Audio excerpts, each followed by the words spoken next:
Hello everyone, welcome to the civil point. तो एक बार फिर स्वागत दोस्तों आपका स्ट्रेंथ ऑफ मटेरियल 7वीं क्लास। ठीक है, इससे पहले 6 क्लास हो चुके हैं। पढ़ रहे हैं अपन स्ट्रेंथ ऑफ मटेरियल का बेसिक कॉन्सेप्ट वाला चैप्टर। ठीक है, चैप्टर पढ़ रहे थे अपन बेसिक कॉन्सेप्ट। ठीक, बेसिक कॉन्सेप्ट जिसके अंदर मैंने कॉन्सेप्ट तो सारे पढ़ा दिए आपको। पहले के जो 6 लेक्चर हैं उनके अंदर आपको कॉन्सेप्ट सारे पढ़ा दिए। आज इसके अंदर मैंने जो कॉन्सेप्ट आपको पढ़ाए हैं उनसे क्वेश्चन कैसे पूछे जाते हैं एग्जाम्स में, उन क्वेश्चंस को करवाने वाला हूँ।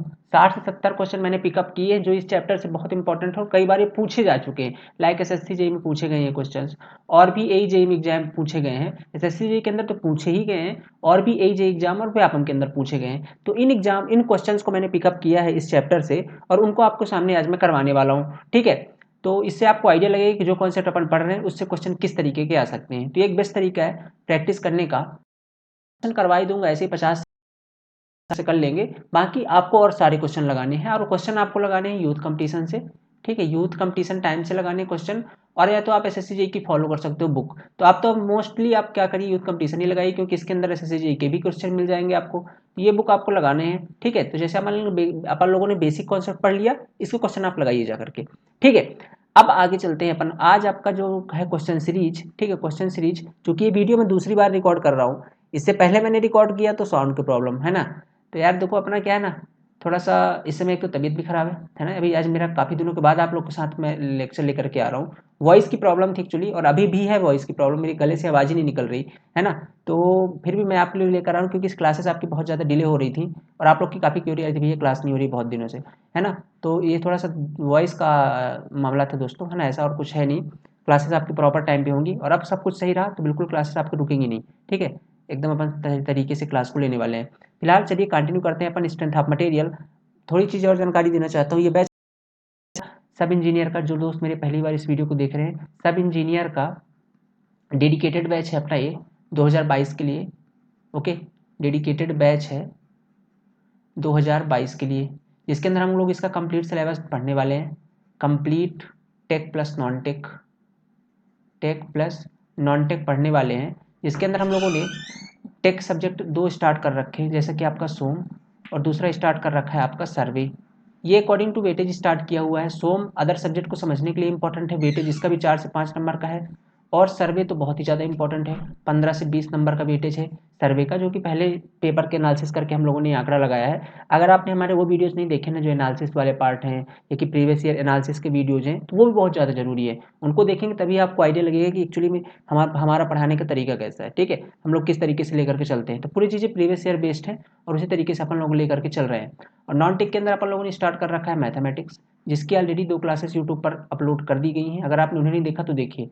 तो इतनी सारी चीज़ें आपको यूट्यूब पर मिल जाएंगी, उनको देखिए जा करके। देन आपको हमारे कंटेंट के बारे में पता चल जाएगा, और जब आप उनसे सेटिस्फाई हो जाएं तब आप इस नंबर पर कॉल करिए। ठीक है, इस नंबर पर कॉल करके और व्हाट्सअप करके अपने इस कोर्स को ज्वाइन कर सकते हैं, क्योंकि 6 महीने का एक पेड कोर्स है। ठीक है, पहले तो बता दो, पेड बहुत लोग पूछते हैं भैया फ्री में क्या सारा यूट्यूब में पढ़ाएंगे, तो आइडिया फ्री में नहीं होगा यूट्यूब के अंदर। इसकी बाकी क्लासेस जितनी डेमो अपलोड हो जाएंगी यूट्यूब पर, लगभग 20% सिलेबस आपका यूट्यूब पर अपलोड हो जाएगा। बाकी 80% जो सिलेबस होगा वो आपका कराया जाएगा हमारे एंड्रॉयड ऐप के अंदर। ठीक है, एंड्रॉयड एप्लीकेशन के अंदर, वहाँ पर सारा सिलेबस आपको करवाया जाएगा, और इसके लिए आपको एक्सेस लेना होगा, यानी इसका पेड वर्जन ज्वाइन करना होगा। तो आप इस पेड वर्जन की जानकारी के लिए इस नंबर पर कॉल या मैसेज करके जानकारी ले सकते हैं। आपको हर प्रकार के स्टडी मटेरियल व्यापम के लिए जो भी ज़रूरत है वो सारा कुछ अपन इस पर प्रोवाइड करते हैं इस बैच के अंदर। ठीक है, इस बैच के अंदर कुछ भी आपको एक्स्ट्रा लेने की जरूरत नहीं है ना, वो कुछ उसके बाहर से पढ़ना है।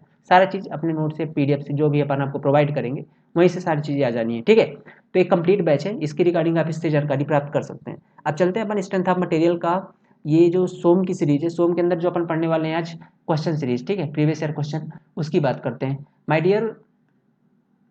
ठीक है, उसकी बात करते हैं। तो पॉइजन रेशियो, ठीक है, अभी पॉइजन रेशियो क्या होता है, पॉइजन रेशियो क्या होता है मैंने बताया था, इसको डिनोट करते हैं म्यू से। कॉन्सेप्ट की क्लास आपने देख रखी है तो बहुत बढ़िया बात है, फिर तो आपके सब समझ में आएगी।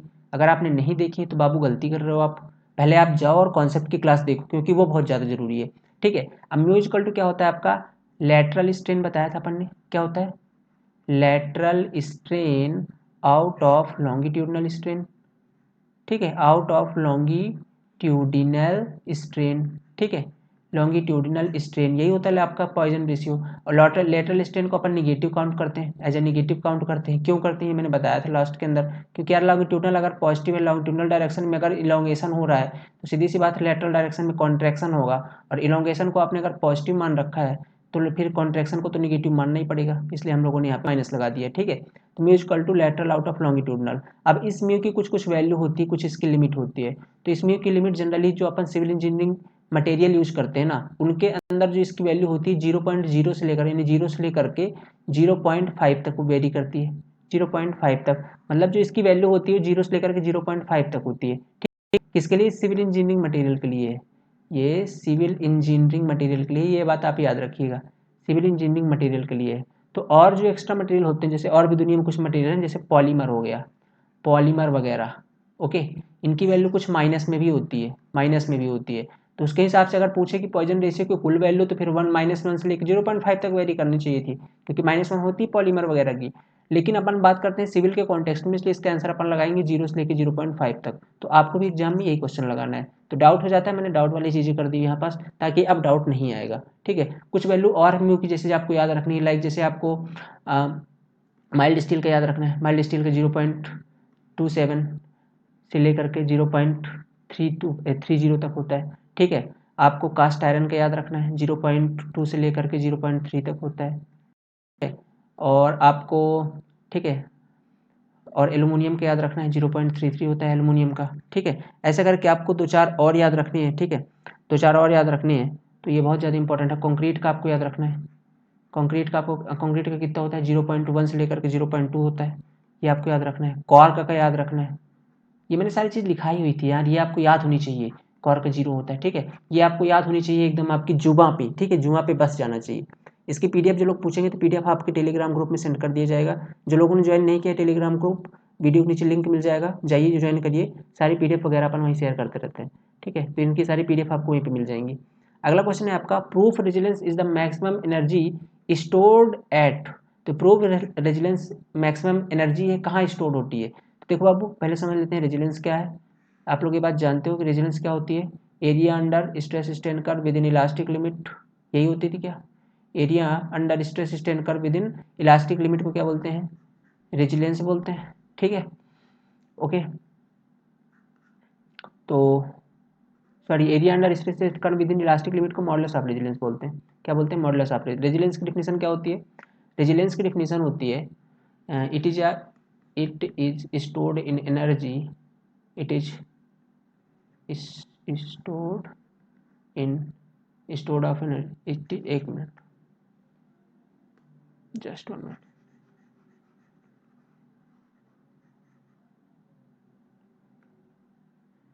It is stored energy in any material of any material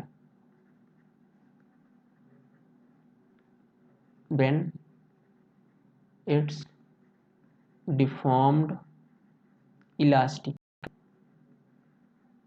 elastically deform का मतलब क्या है कि अगर अपन किसी मटेरियल को इलास्टिक लिमिट तक लोड लगा के डिफॉर्म करवाते हैं। अब बोलोगे भैया इलास्टिक लिमिट तक क्या है, तो आपने पढ़ा है क्या, स्ट्रेस स्ट्रेन कर्व किस तरीके से होता है। यहाँ पे एक पॉइंट होती है ए, यहाँ पे होता है बी, सी, और ये सी होता है, ये डी होता है, ठीक है, और बाकी ऐसे ई, एफ और जी होते हैं, ठीक है। तो यहाँ पे देखा आपने, ये यहाँ पे ई होता है, यहाँ पे जी होता है, यहाँ पे एफ होता है, यहाँ पे एफ होता है, यहाँ पे जी होता है, ठीक है। ये आपका सी पॉइंट है, अपर यील्ड पॉइंट, इसको लोअर यील्ड पॉइंट बोलते हैं। इस बी पॉइंट को अपन इलास्टिक पॉइंट बोलते हैं, और ए पॉइंट को अपन प्रोपोर्शनल लिमिट बोलते हैं। ये जो बी पॉइंट है आपका इलास्टिक लिमिट, ठीक है, इलास्टिक लिमिट, यहाँ तक यदि ये वाला पार्ट आपका स्ट्रेस शो करता है, ये वाला आपका स्ट्रेन शो करता है, तो हम लोग इतना स्ट्रेस लगाते रहें कि इस बी पॉइंट के बाहर न जाए, इसके लोड रहे इतना लंबाई तक, मतलब यहाँ तक अपन लोडिंग लगा दें। तो जो डिफॉर्मेशन मटेरियल के अंदर आएगा, अब चूंकि जानते हो अगर किसी मटेरियल में लोड लगाओगे तो डिफॉर्मेशन आता है, और डिफॉर्मेशन के बाद उसके अंदर एक एनर्जी स्टोर होती है। अब बोलो भाई एनर्जी कहाँ से आएगी, तो जो आप फोर्स लगा रहे हो ना, फोर्स भी एक प्रकार की एनर्जी है, और वो आपके हाथों से निकल करके मटेरियल में ट्रांसफर हो जाती है, उसी को बोलते हैं अपन रेजिलियंस। पर जैसे ही आप फोर्स हटाते हो, फोर्स हटाए, एनर्जी निकल गई, एनर्जी तुरंत जीरो हो जाती है, ठीक है। तो इसी को बोलते हैं अपन रेजिलियंस। ये कहाँ तक होता है आपका, कहाँ तक maximum energy stored, the proof maximum energy stored कहाँ तक है, इलास्टिक लिमिट तक। तो इसका आंसर क्या हो जाएगा, elastic limit. Limit of proportionality A को बोलते हैं, यहाँ तक आपका हुक्सला वैलिड होता है। क्या होता है, हुक्स लॉ वैलिड होता है, ठीक है, हुक्स लॉ वैलिड होता है, हुक्स लॉ वैलिड होता है।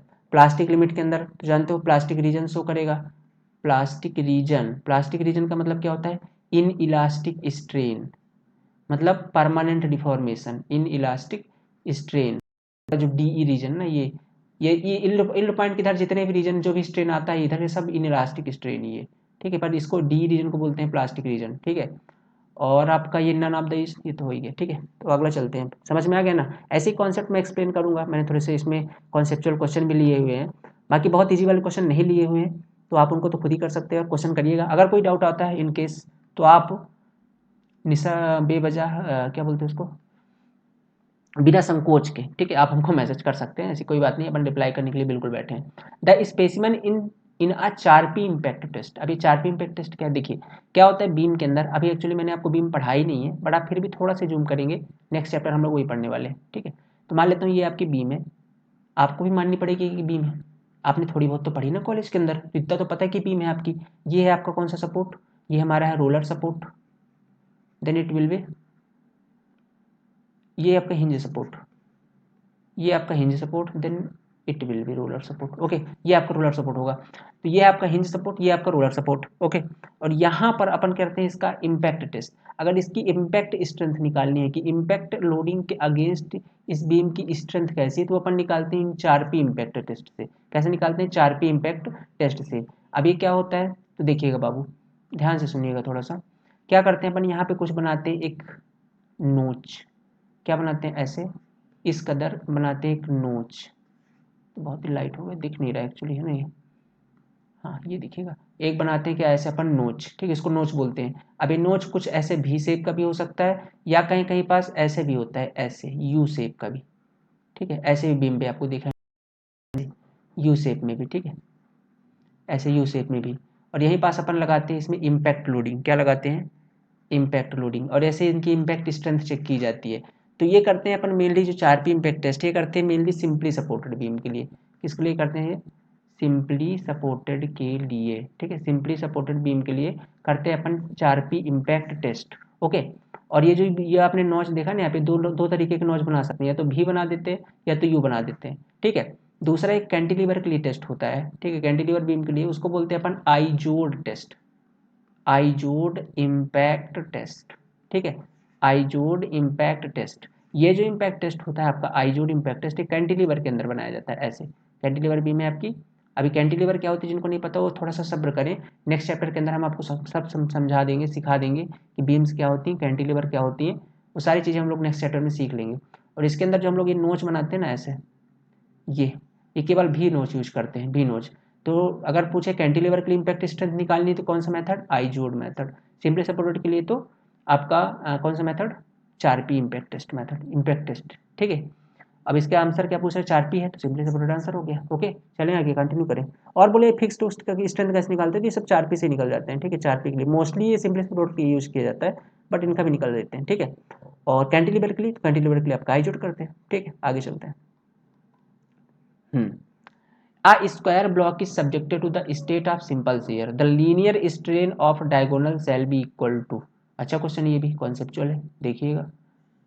ये क्या बोल रहा है कि अगर एक ब्लॉक है, एक स्क्वायर ब्लॉक, उसके अंदर एक लीनियर स्ट्रेस लग रहा है, क्या लग रहा है बाबू, लीनियर स्ट्रेस बोल रहा है। लीनियर मतलब इस तरीके से कुछ स्ट्रेस लगे हुए, ठीक है, ऐसे कुछ स्ट्रेस लगे हुए, ठीक है। तो बोल रहा है किसके डायगोनल पे कितना लीनियर डिफॉर्मेशन आएगा। स्टेट ऑफ सिंपल शेयर लगा, सिंपल शेयर का केस है, सिंपल लिए तो linear strain of the diagonal shall be equal to, ये जो डायगोनल आपका, मैं कुछ नाम दे देता हूँ ABCND। तो ये जो आपका AC है, इसके अंदर कितना लीनियर डिफॉर्मेशन आएगा, ठीक है, कितना लीनियर डिफॉर्मेशन आएगा, ठीक है, लीनियर स्ट्रेन कितना होगा, ठीक है, लीनियर स्ट्रेन कितना होगा इनके अंदर, ये चीज़ें हमको फाइंड करनी है यहाँ से। लीनियर स्ट्रेन कितना होगा, तो देखो यार ये पता है कितना होता है, ये होता है आपका टोटल शियर स्ट्रेन का, ठीक है, सॉरी 1/2, ठीक है, हाफ होता है शियर स्ट्रेन का हाफ, शियर स्ट्रेन का हाफ। अब बोलो भाई शियर स्ट्रेन को किससे डिनोट करते हैं गामा एक्स वाई से, ये गामा बोल देते हैं सीधे, गामा एक्स वाई से। गामा एक्स वाई का हाफ, गामा एक्स वाई में अगर आप का आधा देखें तो उतना डिफॉर्मेशन होता है इसके अंदर। अब इसकी मेथड एक्चुअली प्रॉपर कैलकुलेशन होती है, वो हमको करने की जरूरत नहीं है ऑब्जेक्टिव पर्पस से, इसलिए मैंने आपको डायरेक्टली बता दिया कि जो ये लीनियर इसके डायगोनल में, चाहे आप ये डायगोनल ले लो चाहे आप ये डायगोनल ले लो, ठीक है। अगर उस डायरेक्शन पे लग रहा होता तो फिर इस वाले डायगोनल में आता, लेकिन फिलहाल ऐसे लग रहा है ना, ये वाला पॉजिटिव शेयर का केस, निगेटिव होता फिर ये वाला डायगोनल लेते, ठीक है। तो ये पॉजिटिव शेयर केस इसलिए ये वाला डायगोनल ले रहे हैं। इस वाले डायगोनल के अंदर अगर लीनियर जो डिफॉर्मेशन है, ठीक है, लीनियर डिफॉर्मेशन है, वो कितना आता है, टोटल जितना शेयर डिफॉर्मेशन आएगा ना इन शेयर के कारण, उनका आधा आएगा, उनका बाई 2 आएगा, ठीक है, उनका बाई 2 आएगा। अब इनके अंदर शेयर डिफॉर्मेशन कैसे निकालते हैं, तो सिंपल सा मेथड है, सिंपल सा मेथड ये है कि जो ये गामा एक्स वाई मैंने शेयर डिफॉर्मेशन निकालना है आपको, शेयर स्ट्रेन निकालना है, ये होता है आपका टाउ एक्स वाई यानी कि शेयर स्ट्रेस आउट ऑफ जी यानी कि शेयर मॉडुलर, ठीक है। यहाँ से आप निकाल सकते हैं, यहाँ से निकालने के बाद उसका बाई 2 कर देंगे तो आपको लीनियर डिफॉर्मेशन मिल जाएगा डायगोनल के अंदर, और इसकी वैल्यू कितनी होती है, हाफ द शेयर स्ट्रेन, ठीक। आई थिंक याद हो गई चीज़ें। थोड़ी सी गले में प्रॉब्लम है, मैंने बताया आपको, तो आप लोग थोड़ा सा देख लीजिएगा, ठीक है। बाकी टेंशन ना लो यार, आप लोग के कंटेंट में कभी कोई कमी नहीं आएगी। The relation between Young modulus E and modulus of rigidity N is given as, ठीक है। ये इंपॉर्टेंट क्वेश्चन है बाबू, यहाँ से तो क्वेश्चन बनने चाहिए और बनना बनता भी है, क्योंकि यही टॉपिक इंपॉर्टेंट है इस चैप्टर में, मैंने बताया भी था। The relation between Young modulus E and modulus of rigidity N is given by, ठीक है। तो मॉडुलस ऑफ इलास्टिसिटी क्या है आपकी, ई दिया हुआ है और एन, ई और एन के बीच में हम लोगों ने क्या रिलेशन पढ़ा था, तो हमने पढ़ा था यार N is equal to E out of 2 times 1 plus mu, यही पढ़ा था क्या। एन को मैंने कुछ और नाम से भी बोला होगा वहाँ पे, बट नहीं ये नहीं बोला, ओके ओके ये नहीं बोला, ठीक है। तो ये होता है आपका वन, एक नाम से और जानते हैं इसको, जी भी बोलते हैं, ठीक है, इसको जी भी बोलते हैं, इसलिए मैंने बोला, बट मैंने एन ही लिखाया है, ठीक है। और आप कहीं पे जी भी देख सकते हो, इसको सीआर मॉडलर होता है एक्चुअली में ये, ठीक है। तो या मॉडुलस ऑफ रिजिडिटी भी बोलते हैं इसको। तो यहाँ से देखिएगा, तो अगर अपने को रिलेशन निकालना है तो इसका कर दे क्रॉस मल्टीप्लीकेशन, तो ई इक्वल टू क्या आ जाएगा, 2 टाइम्स एन 1 प्लस म्यू, सही है क्या।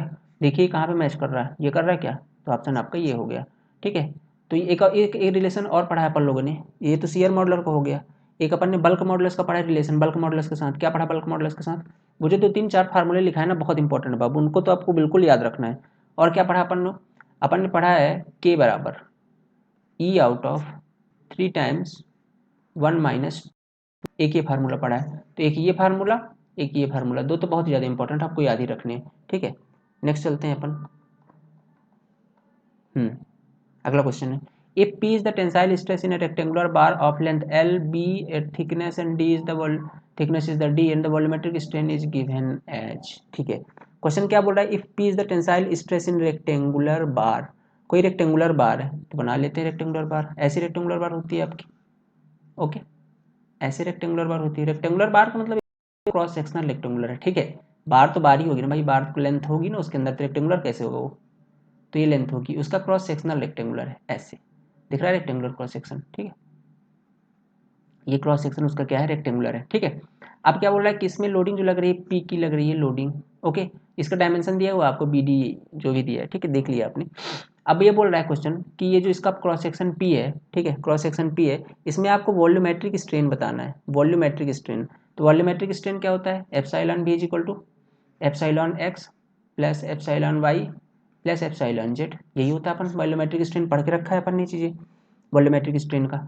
अब एप्सिलॉन एक्स क्या होगा, तो लोडिंग लग रही है पी की ना, तो पी आउट ऑफ ई, यही होगा, नहीं होगा, देखो पी क्या है, स्ट्रेस है यहाँ पे, तो stress is directly proportional to होता है किसके, स्ट्रेन के। इसको हटाते थे तो ई आता था अपना हुक्स लॉ से, याद करिएगा ई से, तो ये ई एक्स क्या आ जाएगा आपका, ई एक्स बराबर पी आउट ऑफ ई आ जाएगा ना, ये चीज़ तो शॉर्ट में लिख दी है, तो पी आउट ऑफ ई हो गया ना ये।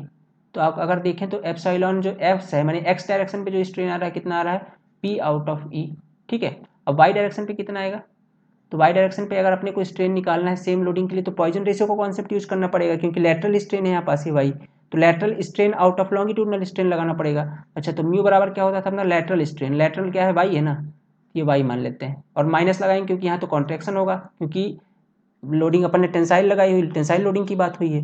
तो अगर एक्स डायरेक्शन पे टेंसाइल लोडिंग लगाएंगे तो एक्स पे तो सीधी सी बात है पॉजिटिव को माना है हम लोगों ने, क्योंकि इधर तो इलॉन्गेशन होगा, कॉन्ट्रैक्शन तो वाई और जेड में होगा, तो वाई में अपन ने माइनस लगा दिया, और एक्स डायरेक्शन तो लॉन्गिट्यूडनल होगी तो पॉजिटिव की होगी।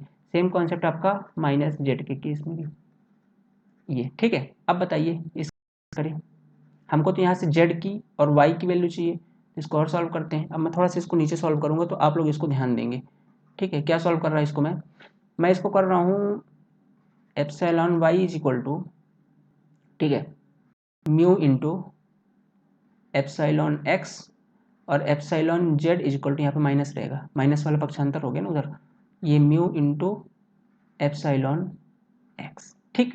ये वाला यहाँ क्रॉस मल्टीप्लिकेशन, यहाँ क्रॉस और माइनस भी क्रॉस, माइनस भी उधर चला गया, ठीक है।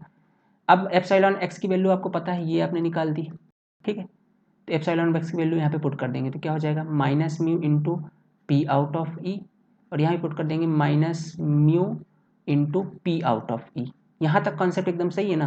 तो आपको तीनों चीज़ें मिल चुकी हैं, एप्सिलॉन एक्स ये है, एप्सिलॉन वाई ये है, एप्सिलॉन जेड ये है, तीनों को आप ऐड कर दीजिए, वॉल्यूमेट्रिक स्ट्रेन आपके सामने होगा।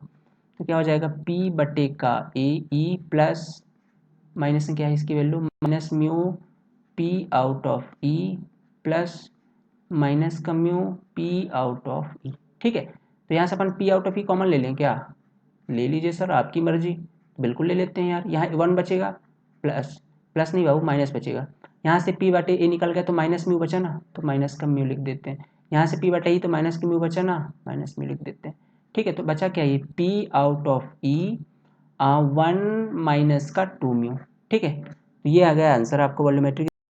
अभी मिलाइए, कहीं पे मिल रहा है क्या, P out of E 1 minus 2 mu, P out of E, इस पे तो प्लस है, ये वाला आंसर पी बटे में ई है और 1 माइनस 2 म्यू, यानी कि option D is correct option, ठीक है।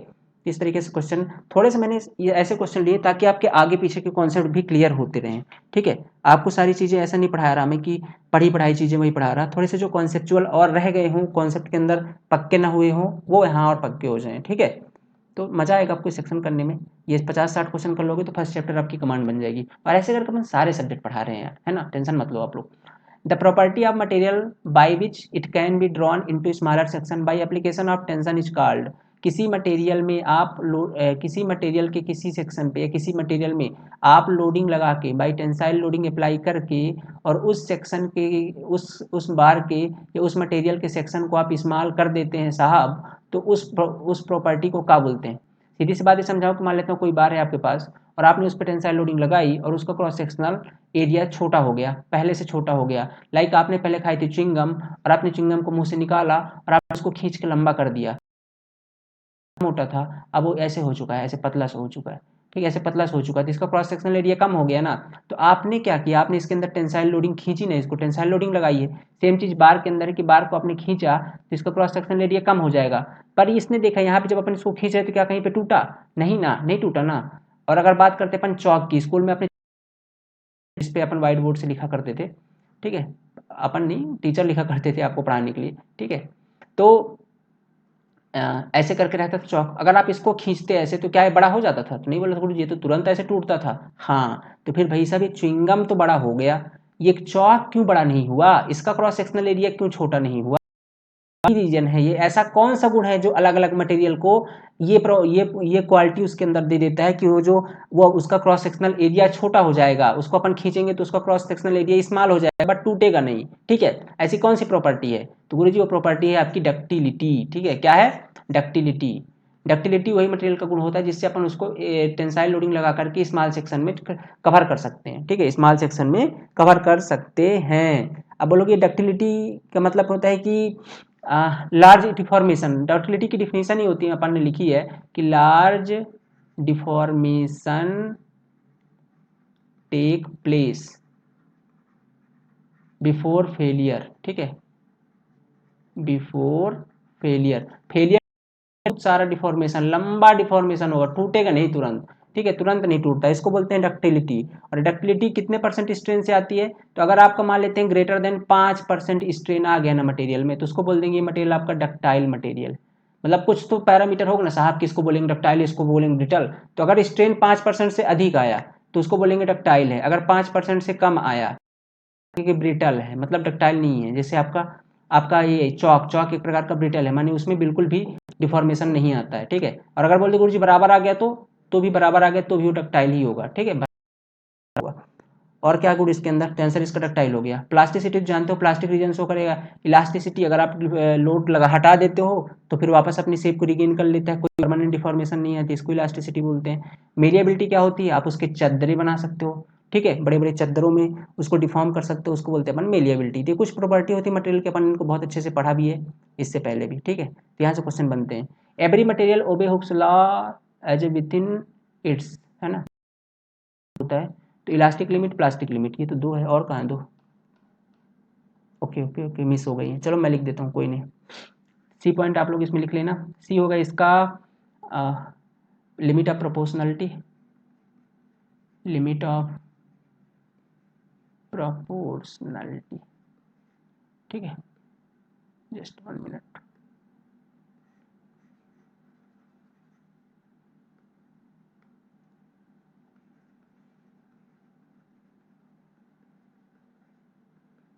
लिमिट ऑफ प्रोपोर्शनलिटी, ठीक है। और डी ऑप्शन इसका क्या है, डी होगा आपका यील्ड पॉइंट, यील्ड पॉइंट, ठीक है। तो ऐसे करके आपके 4 ऑप्शन है। इसका आंसर क्या होगा आपका, हुक्स लॉ कहाँ तक वैलिड होता है, हम लोगों ने पढ़ा नहीं, स्ट्रेस स्ट्रेन कर्व, ऐसे है स्ट्रेस स्ट्रेन कर्व, ऐसे होता है स्ट्रेस। इसमें आप अगर देखोगे ध्यान से कि यहाँ पर तो आपका ए पॉइंट होता है, then it will be B point, यहाँ पे सी, यहाँ पे डी, ये होता है ई, ये एफ एंड जी। तो जो ए पॉइंट है ना, यहाँ तक आपका जो ये सिग्मा है, ये जो एक्स वाई एक्सिस में सिग्मा होता है, यहाँ पे आपका एप्सिलॉन होता है। Sigma is directly proportional to epsilon, कहाँ तक, ये कहाँ तक होता है आपका, ये आपका ए पॉइंट तक होता है, बी तक नहीं होता, बी तक इलास्टिक लिमिट है। यहाँ अगर आप लोडिंग हटा दोगे बी तक तो कोई परमानेंट डिफॉर्मेशन नहीं होगा। ये जो हुक्स लॉ वैलिड कहाँ तक, वो ए तक है, ठीक है। मैंने बताया ही आपको कई बार, ए तक वैलिड है। तो ए तक आपको ये जो वैलिड है, ये क्या है, sigma is directly proportional to strain, ठीक है। कहाँ तक वैलिड है भाई, ये ए पॉइंट तक वैलिड है, ठीक है। ए पॉइंट को क्या बोलते हैं, लिमिट ऑफ प्रोपोर्शनलिटी बोलते हैं। तो ये आंसर इसका सही है। पर कभी कभी आपको इलास्टिक लिमिट दिखेगा, अगर आपको ये नहीं दिख रहा ऑप्शन में तो आप इसको लगा सकते हो इलास्टिक लिमिट को, क्योंकि ये ए बी सी डी सब बहुत होते हैं, ए और बी तो बहुत ज़्यादा पास होते हैं, ठीक है। तो अपन इसको दिखाने के लिए इतना दूर बना रहे हैं, अदरवाइज तो सूक्ष्मदर्शी से देखने पड़ेंगे, इतने पास होते हैं, समझ रहे हो मेरी बात को। हाँ, तो ये एक्चुअली में बहुत पास होते हैं, इसलिए अपन इसको सेमी मान लेते हैं। बट आपको कहाँ टिक क्या लगाना है, लिमिट ऑफ प्रोपोर्शनलिटी, ये सही आंसर है। अगर नहीं है ये ऑप्शन में देन फिर इट विल बी ना आल्सो भी आंसर, बट अगर नहीं है तब, अगर है तो फिर ये आंसर है, ठीक है। पर फिलहाल अभी कौन सा है, ये है। आगे चलते हैं। If uniform bar is supported at one end in a vertical direction and loaded at the bottom end by a load equal to the weight of the bar, the strain energy as compared to due to self weight will be। हाँ, बहुत अच्छा question ये, बहुत ही अच्छा question ये। Question ये बोल रहा है कि मान लेते हैं एक बार है, ठीक है, इस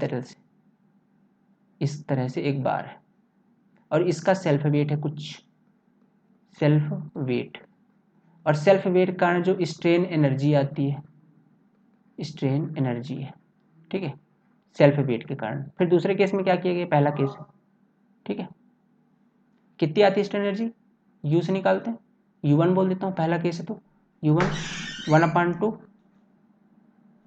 1/2 लोडिंग, इसका सेल्फ वेट अगर मैं P मानता हूँ तो P इंटू डेल्टा, डेल्टा क्या है, डिफॉर्मेशन, ये होता है क्या, स्ट्रेन एनर्जी सेल्फ वेट के केस में। दूसरा केस बोल देता हूँ, दूसरा केस ये है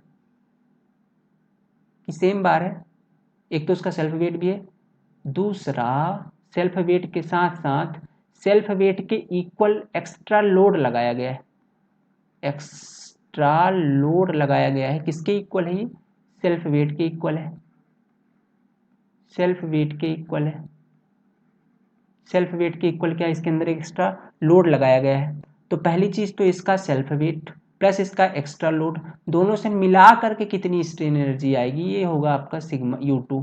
तो ये कितना होगा आपका, एक तो सेल्फ वेट कारण यही वाला 1/2 P इंटू डेल्टा, ये तो सेल्फ वेट कारण हो गया, प्लस ये जो एक्स्ट्रा वेट है इसके कारण, तो एक्स्ट्रा वेट कारण क्या होता है आप जानते हो, P² L/2AE। किसी भी एक्स्ट्रा वेट के कारण स्ट्रेन एनर्जी इतनी होती है, अपन ने पढ़ी थी, ठीक है, P² L/2AE। तो इतना। अब आपको ये बताना है कि ये U1 और U2 में एक्स कितने गुने का अंतर है, मतलब ये जो U1 है, माने जो पहले वेट था सेल्फ वेट कारण, वो कितना गुना बढ़ जाएगा अगर अपन एक और लोड लगा दें उसके सेल्फ वेट पर के कारण बराबर, तो ठीक है। तो ये हमको कैलकुलेट करना है अभी। देख लेते हैं, यहाँ पे निकाल देते हैं u1 की वैल्यू कितनी आएगी।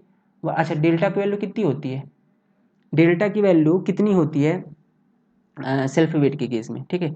डेल्टा की वैल्यू सेल्फ वेट के केस में कितनी होती है, तो आप लोग जानते हैं PL/2A ही होती है, PL/2A होती है, या इसको अपन WL²/2E भी बोलते हैं, ठीक है। ये W यूनिट वेट होता है इस केस में, तो अपन हमेशा ये दोनों होती है, तो अपन यहाँ पे लोड ले रहे हैं इसलिए ये वाला लेंगे, यूनिट वेट नहीं लेंगे, ये वाला आंसर सही होगा। तो डेल्टा बराबर PL/2, ठीक है। अब डेल्टा की वैल्यू पुट करेंगे यहाँ पे इस वाले फार्मूले पे, तो यहाँ से सिग्मा 1 की ये U1 की वैल्यू क्या निकल कर आएगी, 1/2 इंटू P इंटू PL/2AE, सही है, यही होगा ना। तो यहाँ से अगर अपन U1 निकालें तो क्या आ जाएगा, 1/2 P की जगह में स्क्वायर हो जाएगा, तो P² और L का L आ गया, और नीचे ये 2 और 2 मल्टीप्लाई होके क्या बन गए 4 इंटू AE, तो ये U1 = P²L/4AE, सही है। तो इस तरीके से तो ये U1 आ गया आपका। अब सेम चीज़ अगर करते हैं अपन U2 के केस में, चलिए U2 में देख लेते हैं। U2 में देखें तो क्या आ जाएगा आपका, U2 = 1/2, ये तो सेम आ जाएगा क्योंकि सेल्फ वेट ही निकाल रहे हैं, तो जितना ये आया उतना ही सेल्फ वेट आएगा, तो क्या आ जाएगा आपका P²L/4AE, ये तो सेम ही रहेगा, प्लस का ये P²L/2AE, ठीक। अब इनका ले लेते हैं अपन एलसीएम, तो कितना आ गई 4AE, और ये आ जाएगा आपका, इसको मैं नीचे लिखता हूँ थोड़ा सा,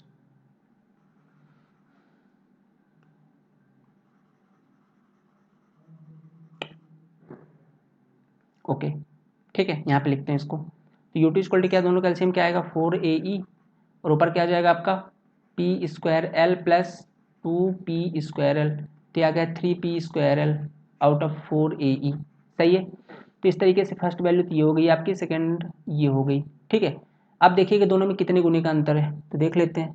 अगर अपन U2 को देखते हैं तो U2 बराबर क्या है आपका 3P²L/4AE, और यहाँ पे देखोगे तो P²L, तो ये जो P²L/4AE है ये बराबर है किसके, आपके U1 के, देख सकते हो आप यहाँ से U1 के, यानी कि U2 = 3 टाइम्स ऑफ U1, ये पूछ रहा है आपसे, ये दिखा रहा है यहाँ पे। तो यही चीज़ तो ऑप्शन पूछी गई है आपसे क्वेश्चन पे, क्या पूछा है, if uniform bar at one end is vertical direction is located at the bottom of any end is equal to the weight of the bar and the strain energy is compared to that the self weight will be, कितने होगा, यानी कि self weight कितना अधिक होगा, ठीक है, as compare to, उसके कंपेरिजन में कितना एक्स्ट्रा होगा, तो थ्राइस होगा, कितना होगा, थ्राइस होगा, थ्राइस देख लिया ना कैसे आया, ये थ्राइस होगा, ठीक है। तो यहाँ से कई सारी चीज़ें आपकी और क्लियर हो गई होगी, इसलिए मैंने थोड़े से डेप्थ वाले क्वेश्चन लिए कि यार एक चीज़ को पढ़ने पे ना और कई सारे अपने कॉन्सेप्ट क्लियर होते रहें, ठीक है, ताकि बार बार चीज़ें सीखनी ना पड़े, एक ही बार में सारी चीज़ सीख जाए अपन, है कि नहीं। बोलो यार वीडियो अच्छा लग रहा हो तो एक बार बता देना कमेंट पे, और वीडियो को लाइक जरूर कर देना, ठीक है। कंप्लीट डेडिकेटेड बैच, मज़ा आ रहा होगा पढ़ने में, ठीक है, और अब तो क्लासेस आपकी एकदम बराबर चलने वाली हैं डेली, ठीक है। The relationship between Young modulus E and modulus of rigidity N is given H, किसके बीच पूछा है, E और N के बीच। अब देखिएगा मैंने बताया था ना, कभी कभी अपन लोग पॉइजन रेशियो को E की जगह में म्यू की जगह में 1/m भी लिखते हैं, 1/m भी लिखते हैं, ठीक है। तो यहाँ पास 1/m का कॉन्सेप्ट लगाया है, ठीक है, और भी कुछ नहीं है। तो और क्या था अपना फार्मूला E और N का, वही E और N वाला अभी बताया मैंने, तो क्या लिखा है, N बराबर क्या होता है E/2 टाइम्स 1 प्लस, अब इसने म्यू नहीं बोला 1/m बोल देते हैं अपन भी, क्रॉस मल्टीप्लीकेशन करेंगे तो क्या हो जाएगा E = 2 टाइम्स N 1 + 1/m, ठीक, यही हो जाएगा भाई, इसका क्रॉस मल्टीप्लीकेशन इसके साथ हो जाएगा ऐसे, और इधर ऐसे हो जाएगा, बट एक मान लीजिए, तो E = ये निकल कर आएगी, देख लीजिए किसके अंदर है, ये वाला ऑप्शन है, तो इसका ऑप्शन फर्स्ट आंसर हो गया, ठीक। बोलिए बनेगा नहीं बनेगा भाई, बनना तो चाहिए, ये क्वेश्चन तो आपसे बननी चाहिए, है ना।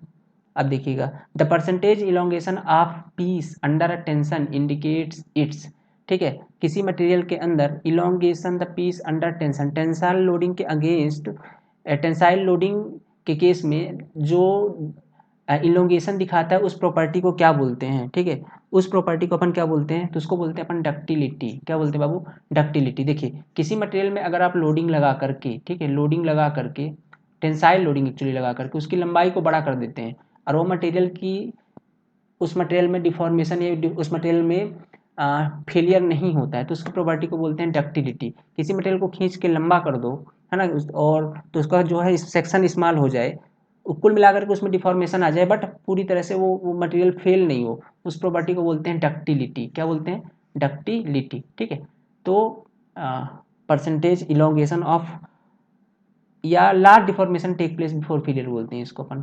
क्या बोलते हैं, large deformation take place before failure. ठीक है, बिफोर, कई बार लिख भी चुके हैं इस चीज़ को, तो आपको तो याद है, हो गई होंगी। ठीक है, तो इन चीज़ों का आपको ध्यान रखना है थोड़ा सा। और चलते हैं, कंटिन्यू करेंगे आगे अपन। ओके, कंटिन्यू करेंगे आगे। अगला क्वेश्चन है हमारे बीच, या the ratio of stress and strain is called, the ratio between stress and strain. तो ये तो बहुत ही आसान क्वेश्चन है बाबू। स्ट्रेस और स्ट्रेन का रेशियो क्या होता है, modulus of elasticity, modulus of rigidity, bulk modulus. तो आंसर ऑप्शन इसका first number. The ratio between stress and strain is called modulus of elasticity. किससे डिनोट करते हैं, ए से डिनोट करते हैं। क्या होता है, सिग्मा आउट ऑफ एप्सिलॉन, यानी कि स्ट्रेन। ठीक है, ये होता है। मॉडुलस ऑफ रिजिडिटी किससे डिनोट करते हैं, जी से या कि एन से। ये क्या होता है आपका, shear stress tau out of shear strain gamma. ठीक है, shear stress out of shear strain बोलते हैं मॉडुलस ऑफ रिजिडिटी। ठीक है, इसके बाद बात लेते हैं बल्क मॉडुलस की, जिसको डिनोट करते हैं कैसे। ये क्या होता है आपका, डायरेक्ट स्ट्रेस, ठीक है, direct stress out of volumetric strain, volumetric strain होता है आपका। Direct stress out of volumetric strain होता है आपका बल्क मॉडुलस। कैसे डिनोट करते हैं, ठीक है, तो इसका आंसर क्या हो जाएगा आपको, first number, modulus of elasticity. याद रखना है तीनों को, ये सारे इलास्टिक कोएफिशिएंट्स हैं। ठीक है, चार इलास्टिक कोएफिशिएंट होते हैं, एक ई होता है, जी होता है, के होता है, एक और होता है आपका म्यू, पॉइजन रेशियो, या इसको 1/m भी बोलते हैं, अभी पढ़ा है इसके बारे में। ठीक है, इलास्टिक कांस्टेंट याद रखना है। डक्टिलिटी ऑफ, ठीक है, okay, just second guys.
Okay, हाँ चलिए स्टार्ट करते हैं।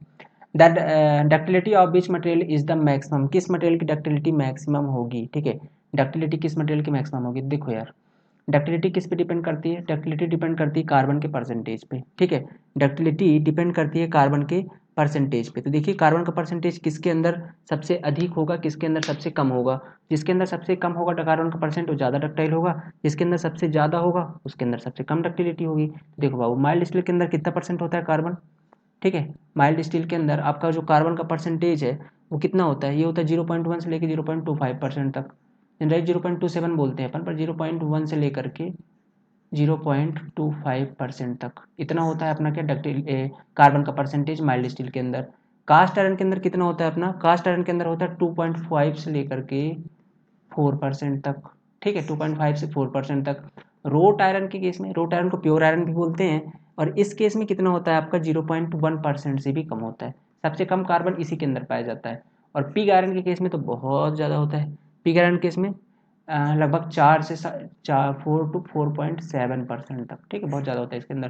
तो सबसे ज़्यादा किसके अंदर होता है? इसके अंदर। तो सबसे कम डक्टिलिटी इसकी होगी, और जिसके अंदर सबसे कम होता है, सबसे कम प्योर आयरन के अंदर, तो इसकी डक्टिलिटी सबसे अधिक होती है। तो पूछा क्या गया है, ductility of which is following is maximum, तो आंसर हो जाएगा आपका रोट आयरन, ठीक है, इसकी डक्टिलिटी सबसे अधिक होती है।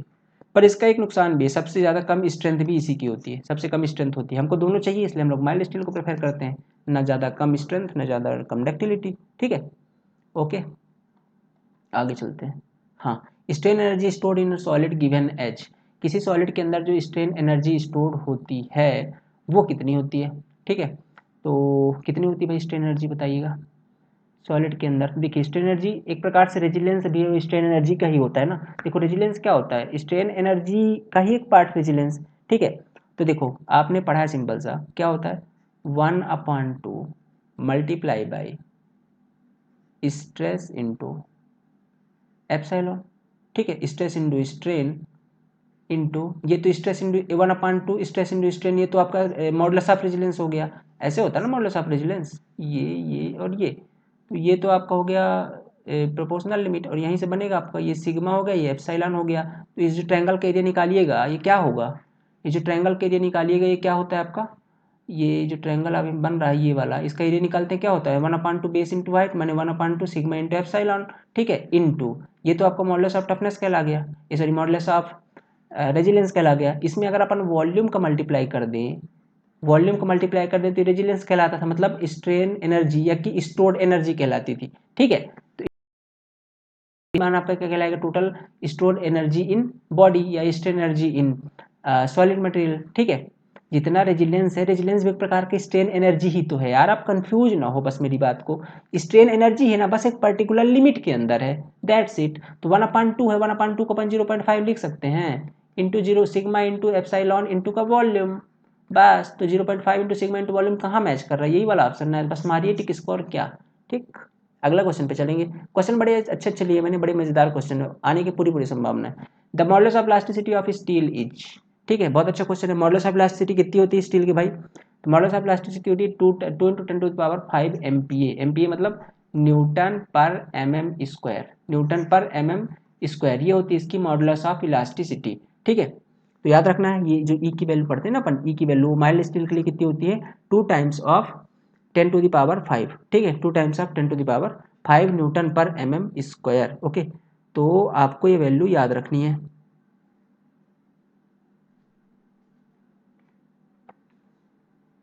ओके। आपको ये वैल्यू बड़े अच्छे तरीके से याद रख लेनी है।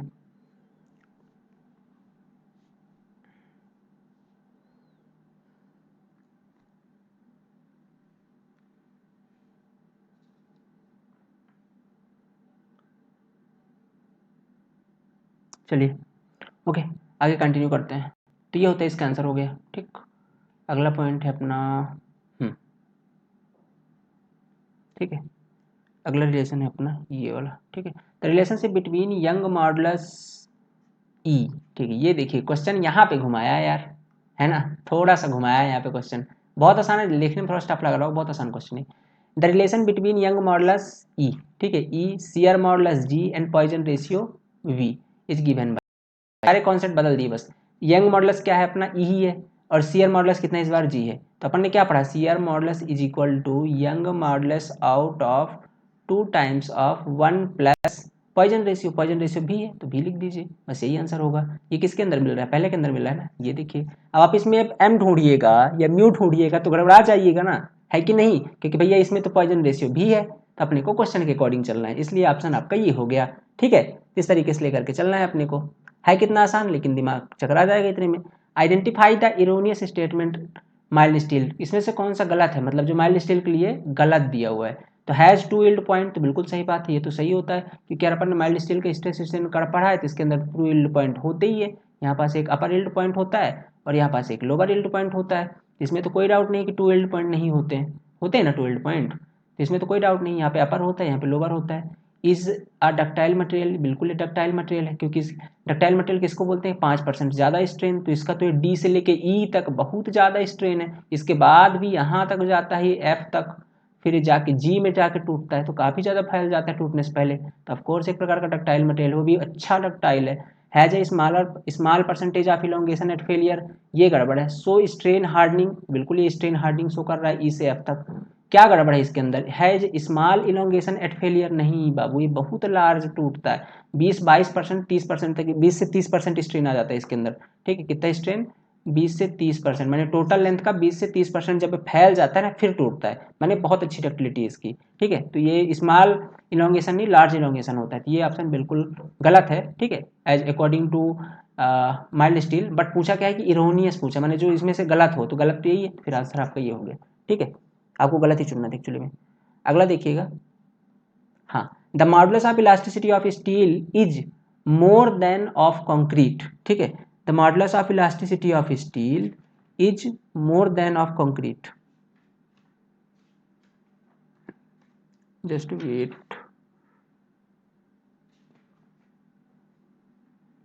हाँ, the modulus of elasticity of steel is more than of concrete. more than of concrete, it indicates that steel is, the modulus of elasticity of steel, इस modulus of elasticity steel की अधिक है किससे? कंक्रीट से। क्या indicate करता है यार? किसी मटेरियल का अगर ई जाता है मतलब वो इलास्टिसिटी को शो करता है, सिंपल समझ लीजिए। तो मतलब उसकी मोर इलास्टिक है, सीधी सी बात है, मोर इलास्टिक। क्योंकि इसके अलावा ऑप्शन देखोगे तो लेस इलास्टिक, ये तो गड़बड़ है, क्योंकि इलास्टिसिटी जानते हैं अपन कि माइल्ड स्टील की ज़्यादा होती है, ये तो हो ही नहीं सकता। मोर प्लास्टिक, तो ये भी गड़बड़ है।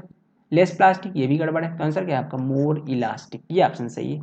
ठीक है, लगाइएगा इनको। आगे देखिए, the working stress method, working stress of material. ठीक है, the working stress, the working stress of material is expected to be equal to the. ठीक है, तो working stress of material, just wait guys, class ले रहा हूँ, करता हूँ कल। हेलो, अच्छा,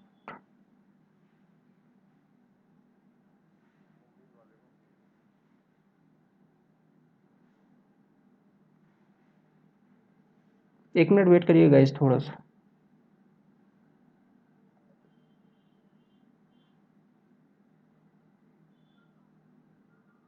फोन पे से डालो। हाँ,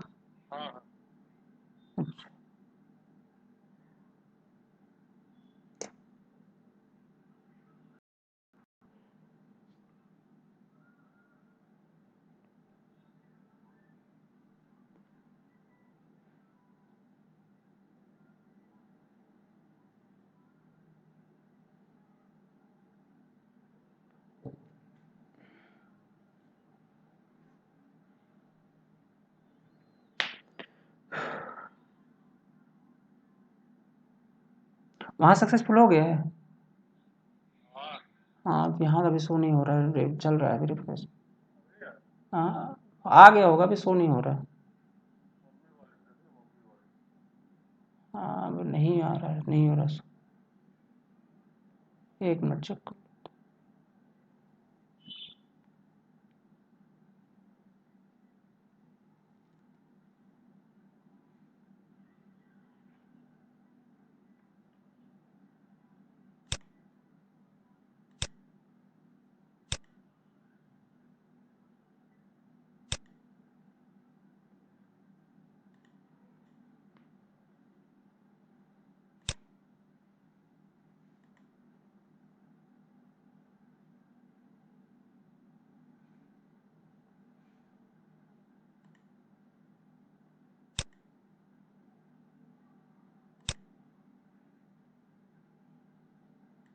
ओके गाइस, चलिए कंटिन्यू करते हैं अपन। ठीक है, थोड़ा फ़ोन आ गया था एक्चुअली, है ना। चलिए कंटिन्यू करते हैं अपन। The working stress of material, the working stress of material is expected to equal to ultimate stress equal to yield stress. इसका भी क्वेश्चन कहाँ गया? इसके भी दो ऑप्शन नहीं एक्चुअली। ठीक है, मैं इसको देख लेता हूँ थोड़ा सा ऑप्शन।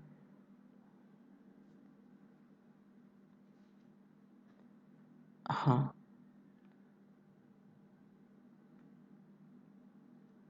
इसका तीसरा ऑप्शन आप लोग लिखिए, less than the yield stress. Okay, less than the yield stress, and fourth है आपका more than yield stress, more than yield stress. ठीक है, क्या बोल रहा था, working stress of material, material की जो वर्किंग स्ट्रेस है वो कितनी होनी चाहिए, तो इक्वल टू अल्टीमेट, ये तो हो ही नहीं सकता भाई, अल्टीमेट स्ट्रेस की इक्वल थोड़ी ना मानते, इक्वल टू यील्ड स्ट्रेस ये भी नहीं, less than yield stress, yes it is a correct option, less than yield stress. तो जो हम लोग वर्किंग स्ट्रेस लेते हैं ना बाबू, वो किसके इक्वल होना चाहिए, सॉरी किसके कम होना चाहिए, यील्ड स्ट्रेस से। बोलोगे ये क्या कॉन्सेप्ट है, देखो ये इस तरीके से अपन स्ट्रेस स्ट्रेन कर पढ़ते हैं ना, इस तरीके से, तो यहाँ पे अपना यील्ड स्ट्रेस होता है, लोअर यील्ड पॉइंट को यील्ड स्ट्रेस मानते हैं अपन।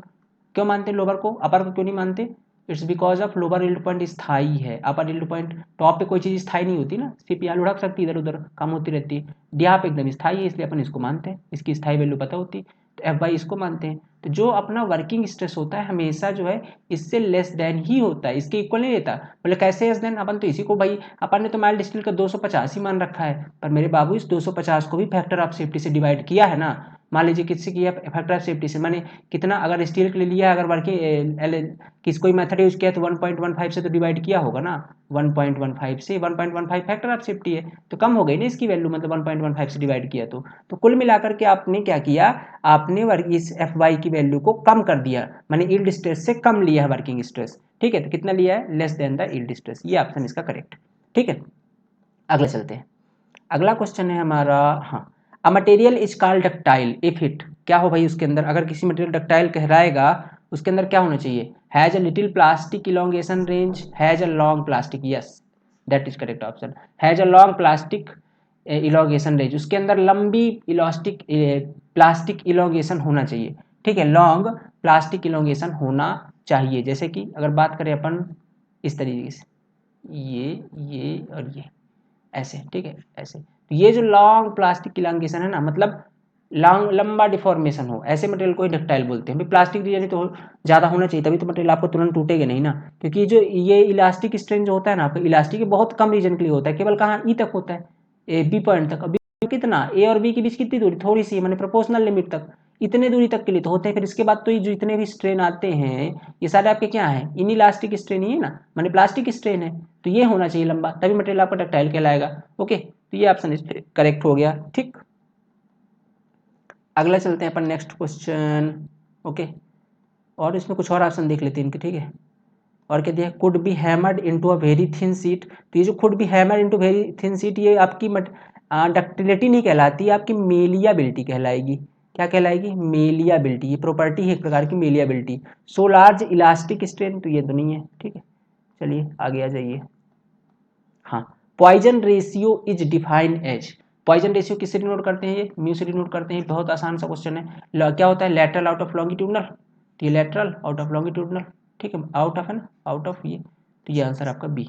ठीक है, अगला क्वेश्चन चलते हैं, ये अगला क्वेश्चन है आपका, the ratio of normal stress to volumetric strain, क्या बोलते हैं भाई, नॉर्मल स्ट्रेस वॉल्यूमेट्रिक स्ट्रेन के होता है क्या, के मतलब बल्क मॉडुलस, बच्चा बच्चा जानता है यार, डायरेक्ट स्ट्रेस बोलते हैं अपन उसको, direct stress out of volumetric strain, direct stress volumetric करवा दो या नॉर्मल स्ट्रेस बोल दो, दोनों सेम चीजें हैं, और नीचे तो वॉल्यूमेट्रिक स्ट्रेन है ना, पढ़े ना पढ़ने, P out of summation of भी, तो पी क्या है, या तो डायरेक्ट स्ट्रेस इसको बोलो, या तो वो आप इसको नॉर्मल स्ट्रेस बोलो, बट ये नीचे तो आपका वॉल्यूमेट्रिक स्ट्रेन है, इसी को बोलते हैं अपन बल्क मॉडुलस, क्या बोलते हैं बाबू, बल्क मॉडुलस। ठीक है, आगे चलते हैं, अगला क्वेश्चन अपना, modulus of rigidity is expressed as, modulus of rigidity, modulus of rigidity is expressed, किससे डिनोट करते हैं मॉडुलस ऑफ रिजिडिटी को, वैसे तो अपन सिंबल की बात करें तो जी से डिनोट करते हैं, एन से डिनोट करते हैं। ठीक है, सीयर मॉडुलस है मॉडुलस ऑफ रिजिडिटी को, फॉर्मूला बेस देखें तो किसको, shear stress with respect to shear strain, मैंने बताया जी बराबर क्या होता है आपका टाउ बटे गामा,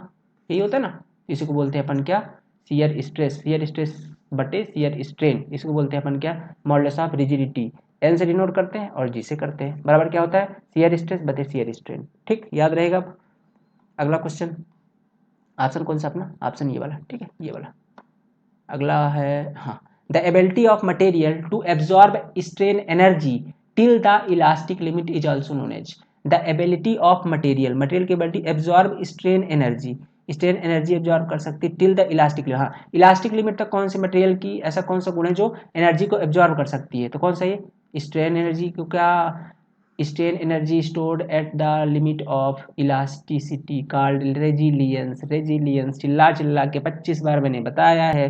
डक्टिलिटी क्या है? Large take deformation before failure. Elasticity क्या है?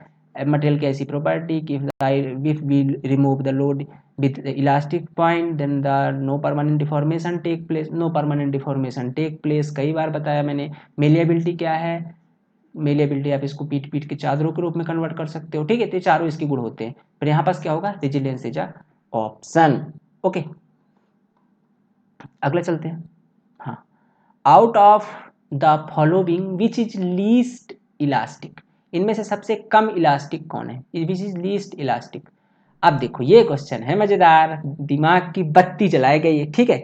ये दिमाग की बत्ती जलाएगा। अब आप लोग कहोगे कि भैया सबसे कम इलास्टिक कौन है, तो आपने तो पहले ही गलत लगा रखा है, रबर को लगा रखा है। रबर तो सबसे ज्यादा इलास्टिक है भैया। हमने च्युइंगम खाई, च्युइंगम भी एक प्रकार का रबर होता है। च्युइंगम खाई, उसको ऐसे खींचा तो बहुत आसानी से खींच जाता है। और आप यहाँ पे क्या क्या है? सिल्वर है, आयरन है, कॉपर है, ठीक है, ये तीनों है। तो इन सब में सबसे ज्यादा इलास्टिक कौन होना चाहिए था? रबर को होना चाहिए था। सबसे ज्यादा इलास्टिक है ना ये, सबसे ज्यादा। सबसे कम इलास्टिक कौन है? सबसे ज्यादा मेहनत जिसमें लगी खींचने में, तो फिर तो आयरन है, लोहा है। भाई लोहा को खींचने में बहुत मेहनत लगती है ना, ऐसे थोड़ी आराम से खींचो के फैल जाएगा, नहीं फैलता वो, तो कम इलास्टिक हुआ। मेरे बाबू इलास्टिसिटी की डिफिनीशन क्या है? तो अपन इलास्टिसिटी को एज अ प्रेजेंट करते हैं अपन ई के टर्म में, यानी कि यंग मॉडुलस ऑफ इलास्टिसिटी के टर्म में। और इसका मतलब ये होता है कि इसकी वैल्यू जितनी ज़्यादा होगी ना, वो मटेरियल उतना ज़्यादा इलास्टिक कहलाएगा, ठीक है। ई की वैल्यू जिस मटेरियल की जितनी ज़्यादा होगी वो मटेरियल इतना ज़्यादा इलास्टिक कहलाएगा। और ये डिपेंड करता है अपना किसके ऊपर? ये डिपेंड करता है strain with respect to, sorry, stress with respect to strain पे। मतलब अगर स्ट्रेस की वैल्यू बहुत ज़्यादा हो और स्ट्रेन जितना ज़्यादा कम हो, तो ये इस ई की वैल्यू उतनी अधिक होगी। मतलब जिस मटेरियल में स्ट्रेस ज़्यादा हो और स्ट्रेन उतना ही कम हो, उस वैल्यू की, उसकी वैल्यू ई ज़्यादा होगी। तो जिसका ई ज़्यादा वो ज़्यादा इलास्टिक है ना। अब बात करते हैं अगर रबर की, बात करते हैं रबर की। आप बोल रहे हो ना रबर ज़्यादा इलास्टिक है, तो बात करते हैं रबर की। तो देखो बाबू, रबर के केस में अगर आप, जैसे रबर है, तो रबर में अगर आप लोडिंग लगाओगे, लोडिंग लगाओगे तो बहुत आसानी से फैल जाएगा। बहुत आसानी से फैल जाएगा मतलब क्या? तुरंत डिफॉर्मेशन हो गया। तो डिफॉर्मेशन अगर तुरंत हो गया तो क्या स्ट्रेस उत्पन्न हुआ होगा यार? खुद सोचो, स्ट्रेस कब उत्पन्न होता है? जब कोई चीज रेजिस्ट करती है। जैसे लाइक मैं अगर इस दीवार को धक्का दे रहा हूँ ना, यहाँ पे कोई ऐसी दीवार, इसको मैं धक्का दे रहा हूँ, ये तुरंत खिसक जाए तो फिर कहेगा स्ट्रेस। स्ट्रेस कब उत्पन्न होगा? जब मैं धक्का दिए जा रहा हूँ लेकिन वो दीवार खिसकने का नाम ही नहीं ले रही है अपनी जगह से, वो भी मेरे फोर्स के अगेंस्ट फोर्स लगा रही है ना। मैं यहाँ पे एफ फोर्स लगा रहा हूँ, इधर से ये दीवार की जो स्ट्रेंथ है उसके कारण यहाँ से F1 फोर्स इधर से लग रहा है, उसके विपरीत। तो यहाँ से जो F1 फोर्स लग रहा है ना, इसका बटे एरिया से डिवाइड कर दो, ये स्ट्रेस है। स्ट्रेस मानी internal resistance per unit area stress है ना, internal resistance per unit area stress है ना। तो यहाँ पर तो अगर फैल गया तो कोई तो इंटरनल रेजिस्टेंस ही नहीं आया, और जब कोई इंटरनल रेजिस्टेंस आया ही नहीं तो किस बात का स्ट्रेस है कि नहीं। तो रबर के केस में तो बाबू स्ट्रेस की वैल्यू बहुत कम है, और अगर आपको ने ऊपर की वैल्यू ही कम हो गई और स्ट्रेन ज्यादा आ गया तो ये तो उल्टा हो गया फिर, यानी ऊपर वाला कम है नीचे वाला ज्यादा है, तो सीधी सी बात है ई की वैल्यू तो बहुत ज्यादा कम हो गई। और अगर ई की वैल्यू कम होगी माने इलास्टिक तो मटेरियल है ही नहीं, है कि नहीं। तो हो गया ना, घूम गए कि नहीं घूमे, है ना। अभी तक आप सोचते थे कि दुनिया में सबसे ज्यादा इलास्टिक रबर है, पर ऐसा नहीं है। दुनिया में सबसे ज्यादा इलास्टिक कौन है? जो सबसे ज्यादा स्ट्रांग है, जिसके स्ट्रेस सबसे ज्यादा, वो सबसे ज्यादा इलास्टिक है, ठीक है। जिसकी ई की वैल्यू सबसे ज्यादा है वो सबसे ज्यादा इलास्टिक, जैसे कि आयरन, माइल्ड स्टील, सबसे ज्यादा इलास्टिक मटेरियल, ठीक है। ई की वैल्यू इसकी ज्यादा है, 2 × 10⁵ होती है ना इतनी, 2 × 10⁵। बाकी ये जो कॉपर है, सिल्वर, इनकी कम होती है। रबर की बात करें तो यहाँ पे पूछा है लीस्ट इलास्टिक, सबसे कम लीस्ट इलास्टिक आपका रबर है, ठीक है। सबसे कम इलास्टिक रबर है, ठीक है। अब कॉन्सेप्ट याद रखिएगा, स्ट्रेस और स्ट्रेन के कॉन्सेप्ट में समझा दिए ना बात। नहीं आई समझ में ना? समझ में आ गई? नहीं आई? नहीं आई तो भी कमेंट में पूछना, फिर बताऊंगा मैं, ठीक है। अभी तो नहीं आई, ठीक है। बाकी मजा तो आएगा पढ़ने में, मुझे पता है। ए बार, हाँ, a bar है, sorry, a bar L meter long and having its area of cross sectional A is subjected to gradually applied tensile load W. The strain energy stored in a bar is given as। बहुत आसान question, बच्चे बच्चे को पता है। एक बार है जिसकी लंबाई L मीटर है और उसका क्रॉस सेक्शनल एरिया A है। अगर उसमें अपन gradually subjected tensile load W का लगा देते हैं, then strain energy will be stored in a what, in a bar। तो बार के अंदर स्ट्रेन एनर्जी कितनी होगी? जानते हो क्या होती है strain energy? P² L/2 AE। अब भैया आप इसमें एक काम करिएगा, P की जगह में लोड इन्होंने W का लगाया है, इन्होंने लोड को पी नहीं डब्ल्यू बोला है, तो काम करिए पी को रिप्लेस कर दीजिए डब्ल्यू से, तो आ जाएगा P square W square L out of 2 AE। यही तो स्ट्रेन एनर्जी होती है। ये ऑप्शन सेकंड में दिख रहा है तो लगा देंगे ऑप्शन सेकंड, सिंपल। ओके, बनेगा जी, बहुत बढ़िया यार। आप ऐसे पढ़ो तो बता रहा हूँ ना, व्यापम की एक क्वेश्चन वाला छूट गया फिर आप कहना मेरे को। Hooke's law is valid up to, फिर से वही क्वेश्चन आ गया। ये ना क्वेश्चन आपको हर जगह देखने को मिलेगा, और ये क्वेश्चन हमेशा आता ही है, ठीक है, लिख के ले लो मेरे से, ये आता ही है। अब इसमें देखो डाउट वाला क्वेश्चन है, लिमिट ऑफ प्रोपोर्शनलिटी भी दिया है, इलास्टिक लिमिट भी दिया है। अब आपके हिसाब से किसको लगाना है, तो जो अगर ये दिया है तो पहले तो इन्हीं को लगाना है, ये नहीं दिया होता है फिर इसको लगाना है। तो अभी तो दिया है प्रोपोर्शनलिटी, इसलिए इन्हीं को लगा देते हैं, ठीक है। अगले क्वेश्चन पे चलते हैं अपन।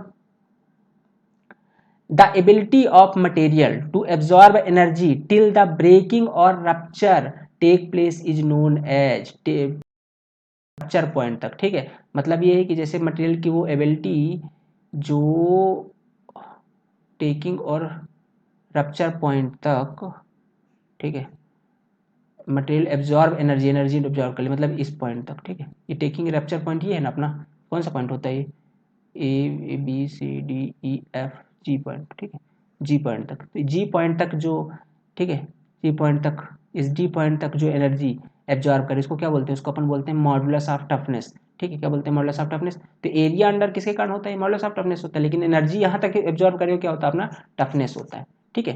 क्या होता है, टफनेस होता है। ओके, तो ये आ गया आंसर इसका। अगला क्वेश्चन चलते हैं। हार्डनेस क्या होता है, रेजिस्टेंस अगेंस्ट स्क्रैच। ब्रिटलनेस क्या होता है आपका, ब्रिटलनेस मटेरियल की प्रॉपर्टी होती है जिसके कारण वो मटेरियल की प्रॉपर्टी होती है तुरंत फेलियर होता है, सडन फेलियर हो जाता है। सॉफ्टनेस, सॉफ्टनेस तो जानती है प्रॉपर्टी है, सॉफ्ट होता है मटेरियल। और क्या, अगला देखते हैं। विच of the following is a dimensionless quantity, इनमें से कौन सी डायमेंशनलेस, तो शियर फोर्स तो नहीं है भाई, क्योंकि फोर्स है तो फोर्स मतलब किसकी, न्यूटन पर एम स्क्वायर या न्यूटन पर मीटर स्क्वायर होगी, ठीक है। स्ट्रेस, स्ट्रेस की भी यही होती है। स्ट्रेस क्या होता है, फोर्स अपॉन एरिया माने न्यूटन, एरिया माने मीटर स्क्वायर, ये भी कुछ होगा ऐसे, ठीक है। और शियर फोर्स है तो ये भी ऐसे ही हो गया, ठीक। और ये स्ट्रेस ऐसे ही हो गया। और स्ट्रेन क्या होता है, हाँ स्ट्रेन क्या होता है आपका, स्ट्रेन होता है आपका change in length out of original length. तो ऊपर भी चेंज इन लेंथ नीचे भी लेंथ, माने इसका ये यूनिटलेस होता है। मॉडुलस ऑफ इलास्टिसिटी इसकी भी होती है, लेकिन ये स्ट्रेन की यूनिट जीरो होती है, तो ये आपका यूनिटलेस है, यूनिटलेस, ठीक है, यूनिटलेस है। ओके, ये आपका स्ट्रेन, इसका आंसर सही है। अगला क्वेश्चन पे चलते हैं। तो ये क्वेश्चन पता है मैंने, आप इन्हीं ने सोचिए सारे क्वेश्चन आए हुए एग्जाम पे, ठीक है, सारे प्रीवियस सीरी करवा रहा हूँ मैं, तो ये सारे आए हुए ऐसे ही पेपर में आते हैं, तो जो पढ़ाया सारा उसी के अंदर से आना, ऐसा कुछ नहीं है, ठीक है। The property of material by which it gets permanent deformation under a load which is not recovered after removal of load is called. क्या बोल रहा है question, the property of material by which it gets permanent deformation, ऐसी कौन सी material की property है जिसके अंदर परमानेंट डिफॉर्मेशन आ जाता है, deformation under the load which is not recovered, जो कि रिकवर्ड नहीं होगी after removal of load, load आप हटा दो फिर भी, उस प्रॉपर्टी को क्या बोलते हैं, उसको बोलते हैं प्लास्टिसिटी। मतलब एक बार अगर लोडिंग आपने लगा दी है तो उसके कारण जो परमानेंट डिफॉर्मेशन आ गया, फिर आप अगर लोडिंग हटा लेते हो तो अगर कवर हो जाए, जो डिफॉर्मेशन आया वो कवर्ड हो जाए तो कहलाएगा इलास्टिसिटी, और अगर कवर नहीं हुआ तो कहलाएगा प्लास्टिसिटी। बट यहाँ पे लिखा है कि विच is not recovered, which is not, अगर ये नॉट नहीं लगा होता, लिखा होता कि which is recovered after removal of load, तो लगाते अपन इलास्टिसिटी, भाई ये नॉट लिख दिया ना तो हम लगाएंगे इसको प्लास्टिसिटी। आ गया समझ में, ठीक है ना, बस इतना ही कॉन्सेप्ट है बाबू, और कुछ नहीं है यार, ठीक है। डक्टिलिटी जानते हो, ब्रिटलनेस भी जानते हो, ठीक है। अगले क्वेश्चन पे चलते हैं। A linear force deformation relation is obtained in materials, a linear force deformation relation is obtained in material किसके रूल से होता है, having elastic stress strain property, having plastic stress strain property, following Hooke's law, और which are rigid elastic material. तो following Hooke's law, linear का जो क्या है, लीनियर रिलेशनशिप किसके, हुक्स लॉ से लेते हैं अपन, कैसे कैसे लेते हैं, ऐसे होता है, ऐसे, ठीक है।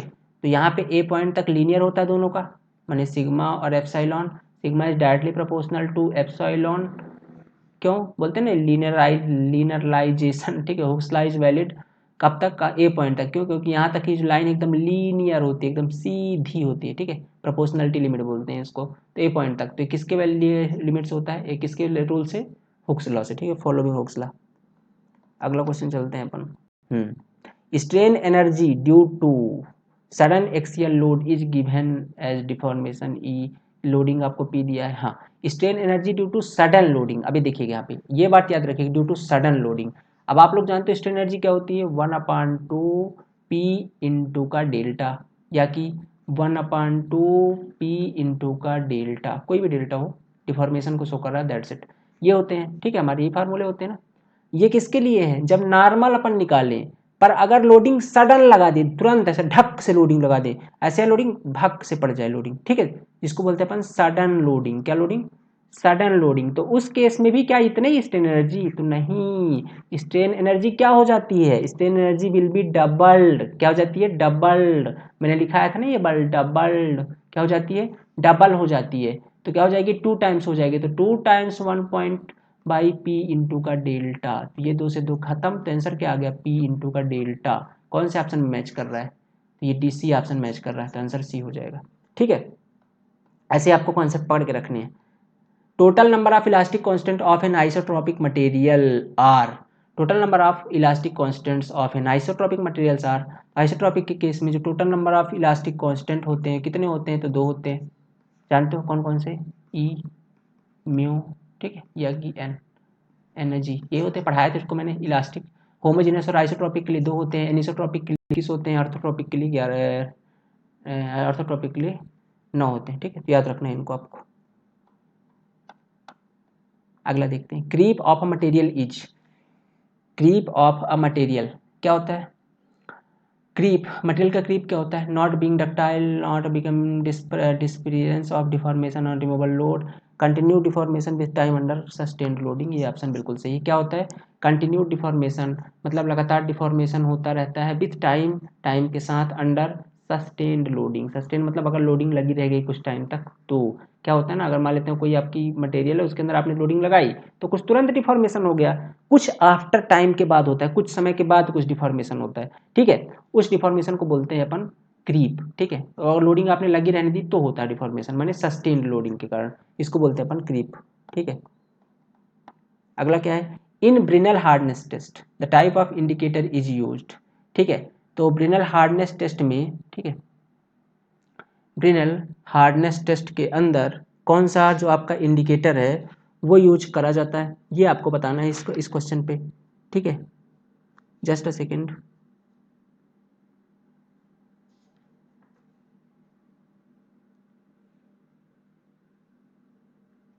ओके, हाँ, कौन सा स्टील यूज किया जाता है, कौन सा इंडिकेटर यूज किया जाता है? तो इसके अंदर आपको यूज किया जाता है हार्ड स्टील बॉल, ठीक है। ब्रिनल हार्डनेस टेस्ट के अंदर एक्चुअली एक ऐसे सिलेंडर होता है, उसके अंदर ये हार्ड की स्टील की बाल होती है, ठीक है, स्टील की बाल होती है।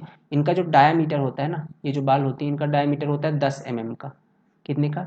10 mm का होता है। इनको इनके अंदर डाल करके घुमाया जाता है, ठीक है, उससे उसका हार्डनेस चेक किया जाता है। कोई मटेरियल टेस्ट करना हो तो उनके अंदर बाल डाल देते हैं और रोटेशन पर मिनट से घुमाते हैं, ठीक है। इस तरीके से इसका हार्डनेस टेस्ट किया जाता है, करते हैं हार्ड स्टील बार का, ठीक है, हार्ड हार्ड स्टील बार का। नेक्स्ट क्वेश्चन पे चलते हैं अपन। बहुत सारे क्वेश्चन है अपने पास, ठीक है। Which of the following expected to have a least value of Young modulus of elasticity. इन सब में जो सबसे कम वैल्यू होती है यंग मॉडुलस ऑफ इलास्टिसिटी की, वो किसकी होती है, ठीक है, वो किसकी होती है? तो देखो बाबू, सबसे कम वैल्यू होती है इलास्टिसिटी की, वो होती है आपकी ग्लास की, ठीक है। किसकी होती है? ग्लास की। मैं सबकी लिख देता हूँ यहाँ पे, तो आप खुद ही अंदाजा लगा लेंगे। इसकी होती है आपकी 0.1 इंटू 10⁻, ठीक है, इंटू 10⁻5, 10⁻5 के टर्म में देखेंगे अपन सारी वैल्यूज को, न्यूटन पर mm स्क्वायर। ग्लास की बात करूँ मैं, तो ग्लास का होता है आपका 0.8 इंटू 10 न्यूटन पर mm स्क्वायर, ठीक है। कॉपर की बात करें अगर, तो इसका होता है 1.17 10⁻5। और जो एल्यूमिनियम की बात अगर मैं करूं, तो एल्यूमिनियम का होता है आपका 0.69 10⁻5। तो आप देख सकते हो सबसे कम किसका है? आपका सबसे कम आपका है इसमें, ठीक है, सबसे कम किसका है आपका इसमें? सबसे कम है आपका वुड का, ठीक है, सॉरी ग्लास बोल दिया था मैंने, वुड का है। लकड़ी का सबसे कम होता है, 0.12 है, ये 0.8 है, 0.6 है, 1.7 है। सबसे कम किसका है? आपका वुड का है। तो सबसे कम यंग मॉडुलस ऑफ प्लास्टिसिटी किसकी होती है? वुड की होती है। ठीक, अगला क्वेश्चन पे चलते हैं अपन। ये वैल्यूज आप याद भी रखिएगा, ठीक है, जो वैल्यू यहाँ पे मैंने लिख दी है। इसकी सारी पीडीएफ इसी तरीके से आपको लिखी हुई मिल जाएंगी, टेंशन मत लो। आप लोग जो टेलीग्राम पे जुड़ जाओ, ये सारे क्वेश्चन की पीडीएफ आपको वहीं पे सेंड कर दी जाएंगी।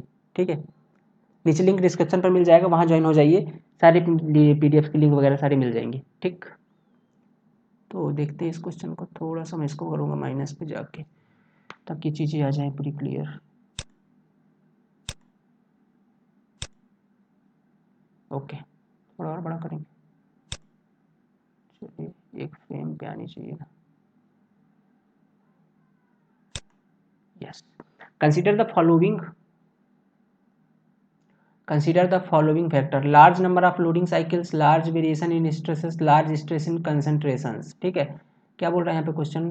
Those association which fatigue failure would included. अच्छा, पूछ रहा है इनमें से कौन सा जो फटीग फेलियर में इंक्लूड होता है। ठीक है, तो देखिए बाबू, फटीग फेलियर में कौन कौन सा इंक्लूड होता है? एसोसिएट विथ फटीग फेलियर क्या क्या है? Large number of cyclic loading, तो बिल्कुल सही है, large number of cyclic loading fatigue failure में। लार्ज वेरिएशन इन स्ट्रेसेस, तो बिल्कुल सही है ये भी। लार्ज स्ट्रेस कंसंट्रेशन, तो ये भी बिल्कुल सही। मैंने ऑप्शन इसका तीनों सही है, तो आंसर इसका डी हो जाएगा, option first second and third. ठीक है, ओके, अगला चलते हैं। ये है अगला, क्या आपका? The ratio of Young modulus to modulus of rigidity. ठीक है, the ratio of Young modulus to modulus of rigidity of for material having Poisson ratio is equal to 2। हाँ, ये क्वेश्चन बड़ा प्यारा है, मुझे स्पेशली पसंद है क्वेश्चन। देखिए कैसे, the ratio of Young modulus and modulus of rigidity. तो आपको यंग मॉडुलस और मॉडुलस ऑफ रिजिडिटी के बीच का जो रिलेशन है वो हमेशा याद रखना है। ठीक है, ये रिलेशन ना, अब पूछ रहा है कि इनका रेशियो, तो ई को लेके आइए इधर साइड, तब तो इनका रिलेशन बनेगा ना, रिलेशन ना निकालना है। तो ई के लेकर के आइए इधर, एक अपन इसको इधर ले जाते हैं, एन को इधर ले आते हैं। ठीक है, 2 times 1 plus mu is equal to E बटा हो गया एन। ठीक है, एन को इधर ले आए, यू ई वाले पार्ट को ऐसे कर दी ना अल्टे पल्टी, इसको इधर ले गए, इसको इधर ले आए। अब ये जो 2 है, 1 प्लस म्यू, म्यू की वैल्यू आपको दी गई है 0.2, ये रख देते हैं अपन 0.2, और बराबर का हो गया ई बटे का यन। ठीक है, बटे का यन, तो ये क्या आ जाएगा आपका 2, ये 1.2 अंदर जोड़ देंगे दोनों को, और बराबर ई बटे का यन। तो ये दोनों ऐड किए कितना हो गया? 2.4 हो गया, 1.2 इज टू 2.4 हो गया, 2.4 हो गए, 2.4 इज इक्वल टू ई बटा अन। तो इनका जो रेशियो आया 2.4 आया, जहाँ पे हो लगा दीजिए, ये नंबर लगा दिए। ठीक है, ऐसे करना है इनको। बहुत अच्छा क्वेश्चन, बहुत इजी था। अगला क्या है? The ratio of stresses produced by suddenly applied and gradually applied loads on a bar is. ठीक है, क्या बोल रहा है? द रेशियो ऑफ स्ट्रेसेस, ये इंपॉर्टेंट वर्ड है, the ratio of stresses, not a strain energy. ठीक है, क्योंकि अगर ये बोल देता the ratio of strain energy, तो क्वेश्चन बदल जाता। ठीक है, बट ये पूछा है इन्होंने कि द रेशियो ऑफ, ठीक है, इन्होंने क्या पूछा है कि द रेशियो ऑफ स्ट्रेसेस, तो स्ट्रेसेस का रेशियो तो 1 होता है। ठीक है, माने अगर आप सडन लोडिंग लगाओ चाहे कैसे भी लगाओ, स्ट्रेस सेम रहता है, उसकी इंटेंसिटी बदलती है। ठीक है, तो जो स्ट्रेसेस का रेशियो वो तो 1 ही होगा, लेकिन अगर पूछता स्ट्रेन एनर्जी का रेशियो, तो फिर स्ट्रेन एनर्जी क्या हो जाती है? नॉर्मल केस में तो 1/P इंटू डेल्टा होती है स्ट्रेन एनर्जी, और अगर अपन सडन लगाते हैं तो कितनी हो जाती है? 2 टाइम्स, यानी कि P इंटू डेल्टा हो जाती है। तो कितने गुना हो गई? 2 गुना हो गई है ना, ये 2 गुना हो गई है। तो अगर पूछता कि the ratio of strain energy पूछता, तो फिर 2 गुना लिखते अपन, फिर इसको लगाते। पर पूछा स्ट्रेस, पूछा क्या? स्ट्रेसेस प्रोड्यूस्ड बाय सडनली, तो स्ट्रेसेस तो यहाँ भी पी है, यहाँ भी पी है, इसलिए आंसर इसका एक ही होगा, क्योंकि स्ट्रेसेस सेम प्रोड्यूस्ड होता है। ठीक है, स्ट्रेस में कोई चेंज नहीं।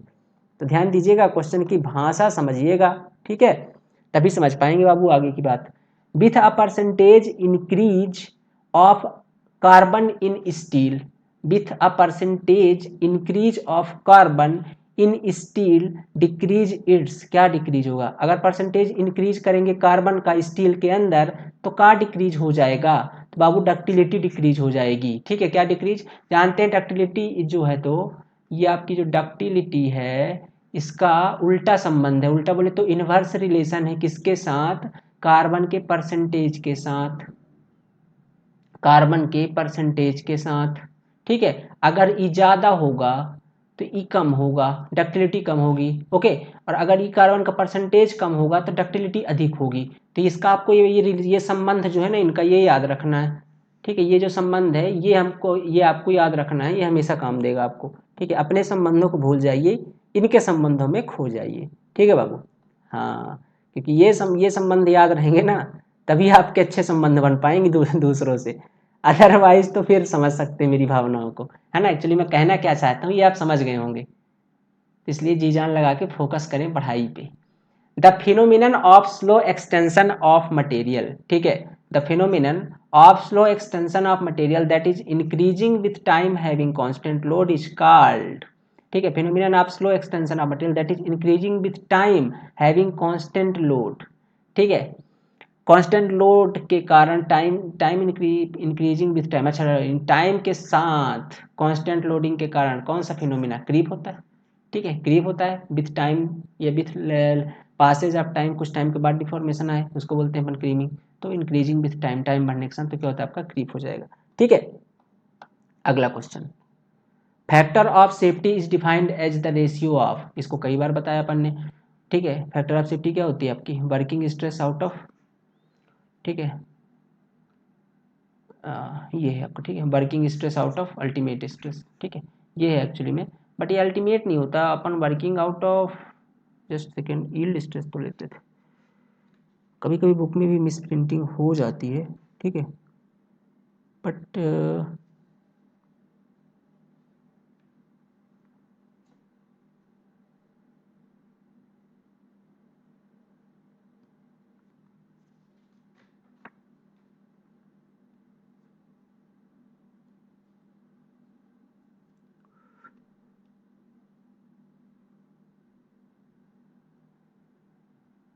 ओके ओके ओके, वही हो रहा है, हाँ हाँ सही सही, इसका ऑप्शन होगा पहला नंबर। ठीक है, ये नहीं, ये ultimate stress to the working stress. ठीक है, factor of safety is defined as the ultimate stress, okay, ultimate stress out of working stress. ठीक है, ultimate stress out of working.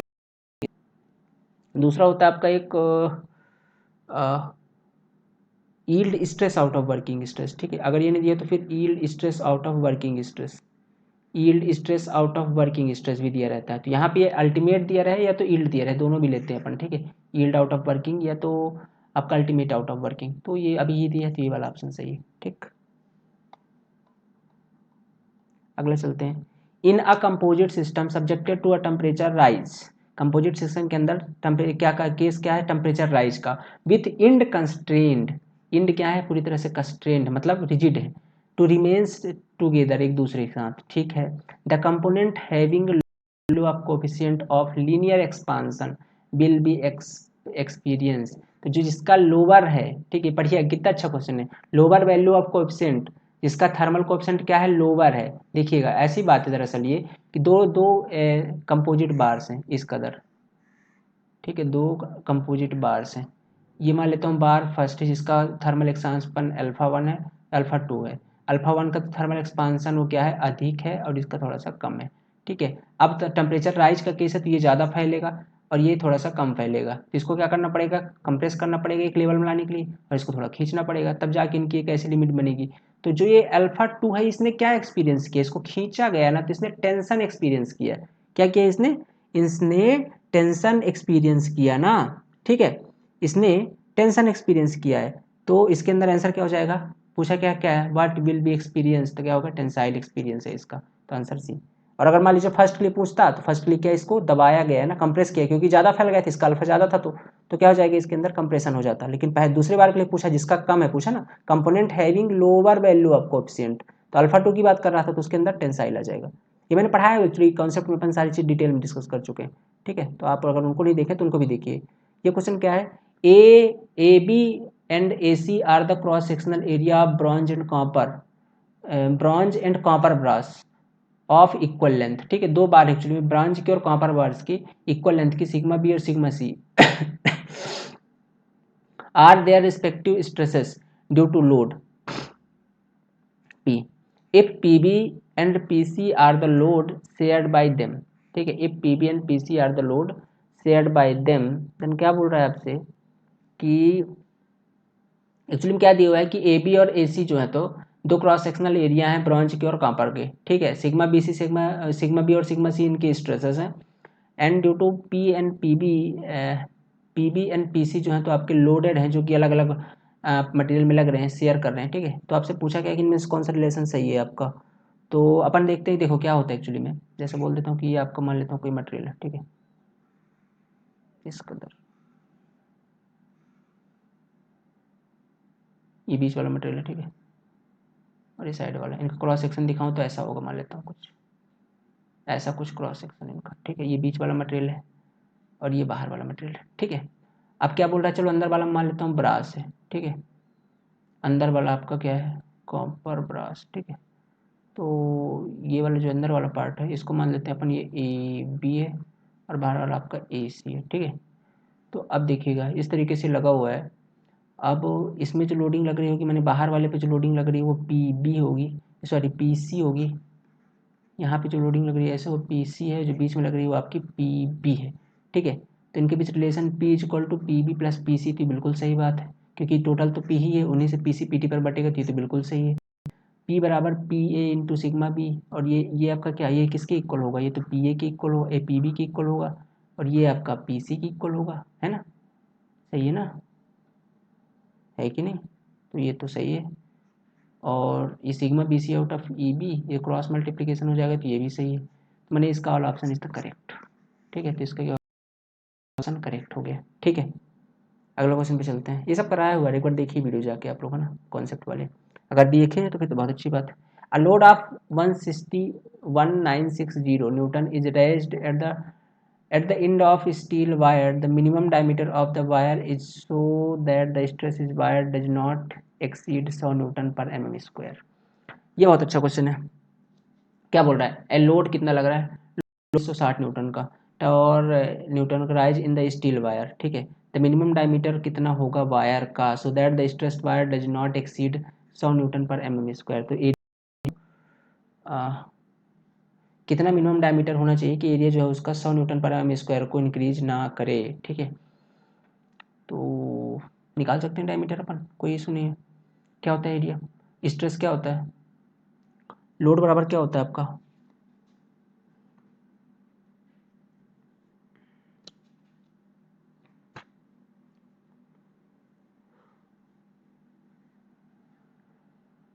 Load बराबर क्या होता है आपका 1960 इंटू, ठीक है, एरिया 100 दिया हुआ है, ठीक है। दैट, अच्छा ये स्ट्रेस दिया हुआ है 100 न्यूटन पर एम स्क्वायर के, तो स्ट्रेस दे दिया आपको। स्ट्रेस देखो, स्ट्रेस इंटू एरिया, एरिया क्या होता है आपका पाई/4 इंटू का डी स्क्वायर, इंटू का डी स्क्वायर कर देते हैं, ठीक है। अब इसको सॉल्व कर लेते हैं। देखो होता क्या एक्चुअली में यार, समझो बात को। स्ट्रेस बराबर क्या होता है आपका, स्ट्रेस इक्वल टू होता है force per unit area.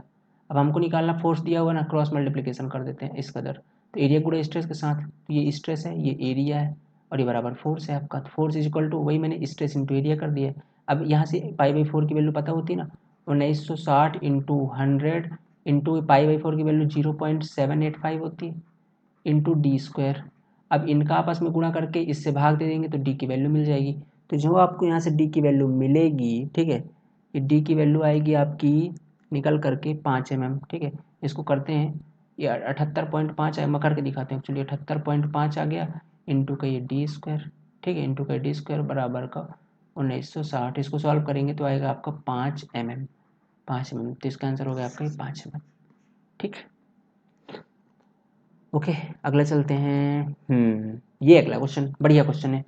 A bar L metre long and having its area of cross section, ठीक है, a bar having L meter long and its area of cross section A is subjected to a gradually applied tensile load W. The strain energy stored up bar will be, ये मैंने शायद double double वाल करवा दिया, ठीक है। तो आप इसको समझ सकते हैं, इसका आंसर ये होगा। इसको कर भी चुके एक बार पिछला शायद, है ना। क्या होता है, क्या बोल रहा है, एक बार है एल मीटर लंबी है, तो स्ट्रेन एनर्जी आपको निकालनी है, क्या होता है P square L out of 2 ए होता है। अब इन्होंने पी की जगह में लोड को डब्लू बोल रखा है, तो डब्लू रख देना है, तो आंसर ये हो जाना है, ठीक। कर चुके हैं इस क्वेश्चन को। अगले क्वेश्चन पे चलते हैं अपन। अगला question, the strain energy due to volumetric strain, strain energy due to volumetric strain is directly proportional to volume, it directly proportional to square of exerted pressure, it's inversely proportional to the bulk modulus, all option is correct। ठीक है, तो इसका option, एक minute रुकिएगा, let me confirm.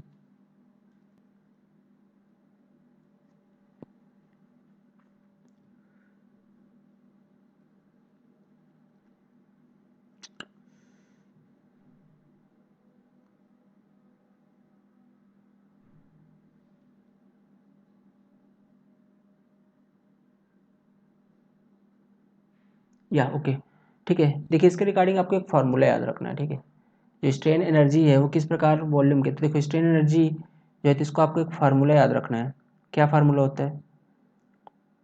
Strain energy equal to होता है 1/2, ठीक है, 1/2 sigma into 1/2 sigma into volumetric strain. ठीक है, 1/2 सिग्मा इंटू वॉल्यूमेट्रिक स्ट्रेन। ठीक है, ये होता है। चलो इसको भी नहीं याद रखना, एक चीज़ और डायरेक्टली आपको याद रखना है, ये वाला नहीं रखना, ये वाला याद रखना। U is equal to sigma square भी out of 2K।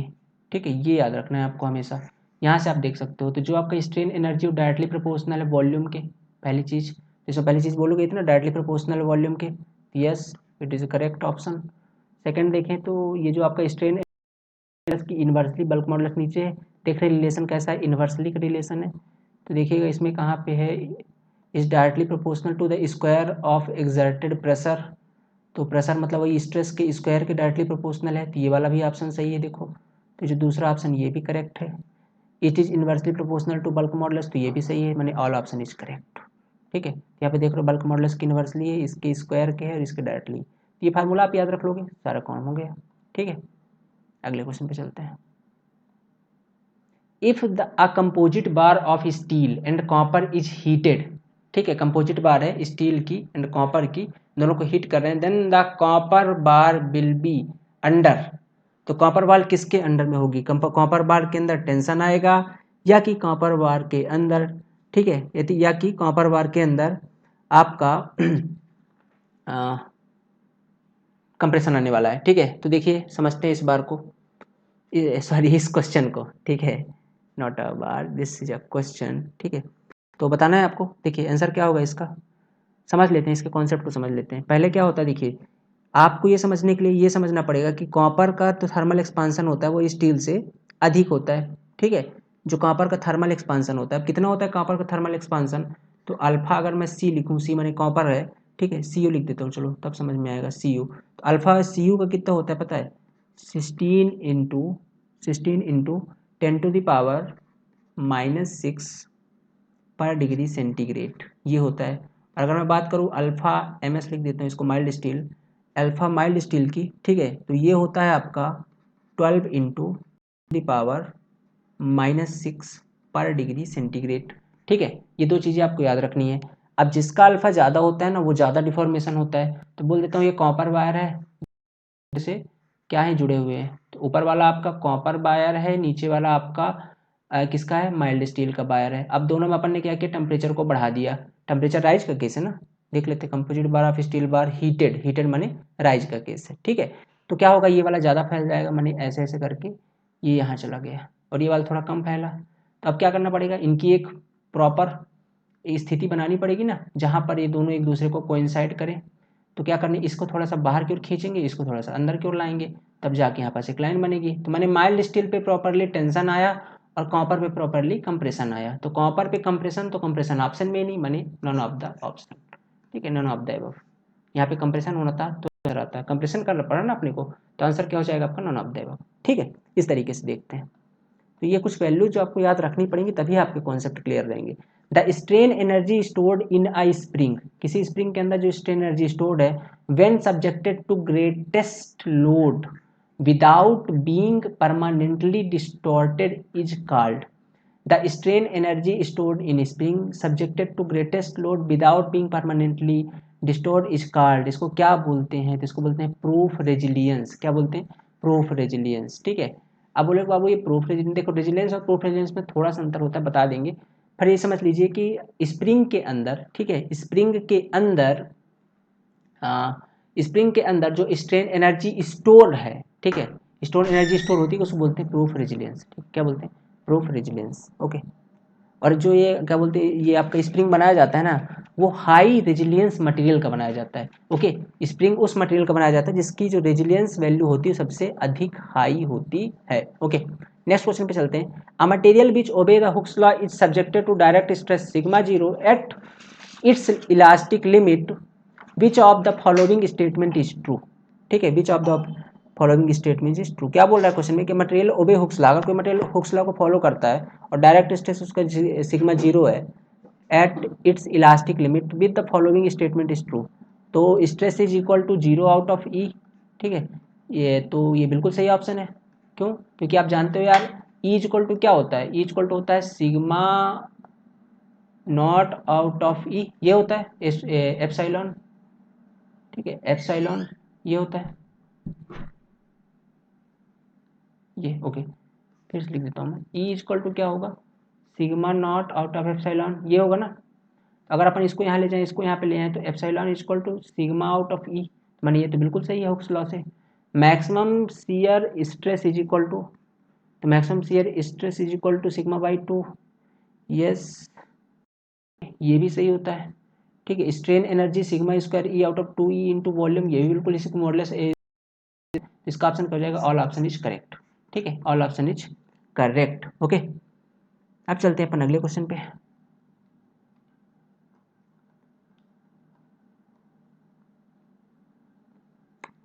A compound bar consists of two bars of equal length. Steel cross section is 3500 mm square and the brass is 3000 mm square and the subjected to compressive load, compressive load कितने का है, 1 lakh newton का। ठीक है, 1 lakh newton का। If ES यानी कि modulus of elasticity of steel इतना दिया है, modulus of elasticity of brass का इतना दिया हुआ है। ठीक है, और द स्ट्रेसेस डेवलप्ड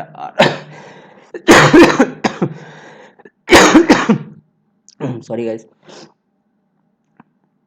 थोड़ी सी गले में प्रॉब्लम है एक्चुअली, है ना। So thanks a lot for your inconvenience, sorry for inconvenience and thanks a lot for your क्या नेक्स्ट क्वेश्चन।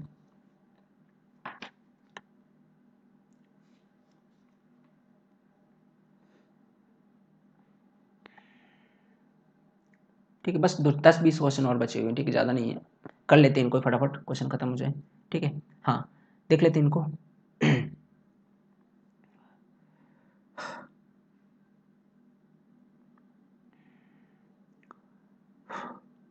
ओके, ठीक है।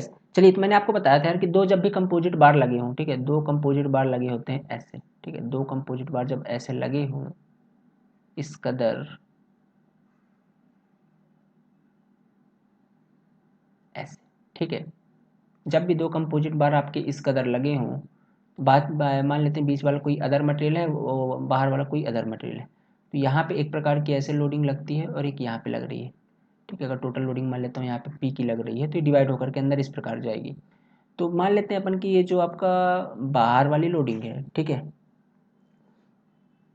ठीक है, ये जो आपकी अंदर वाली स्ट्रेस लग रहे हैं, ठीक है, ये मान लेता हूँ सिग्मा बी है, ये अंदर वाला क्या है आपका सिग्मा बी है।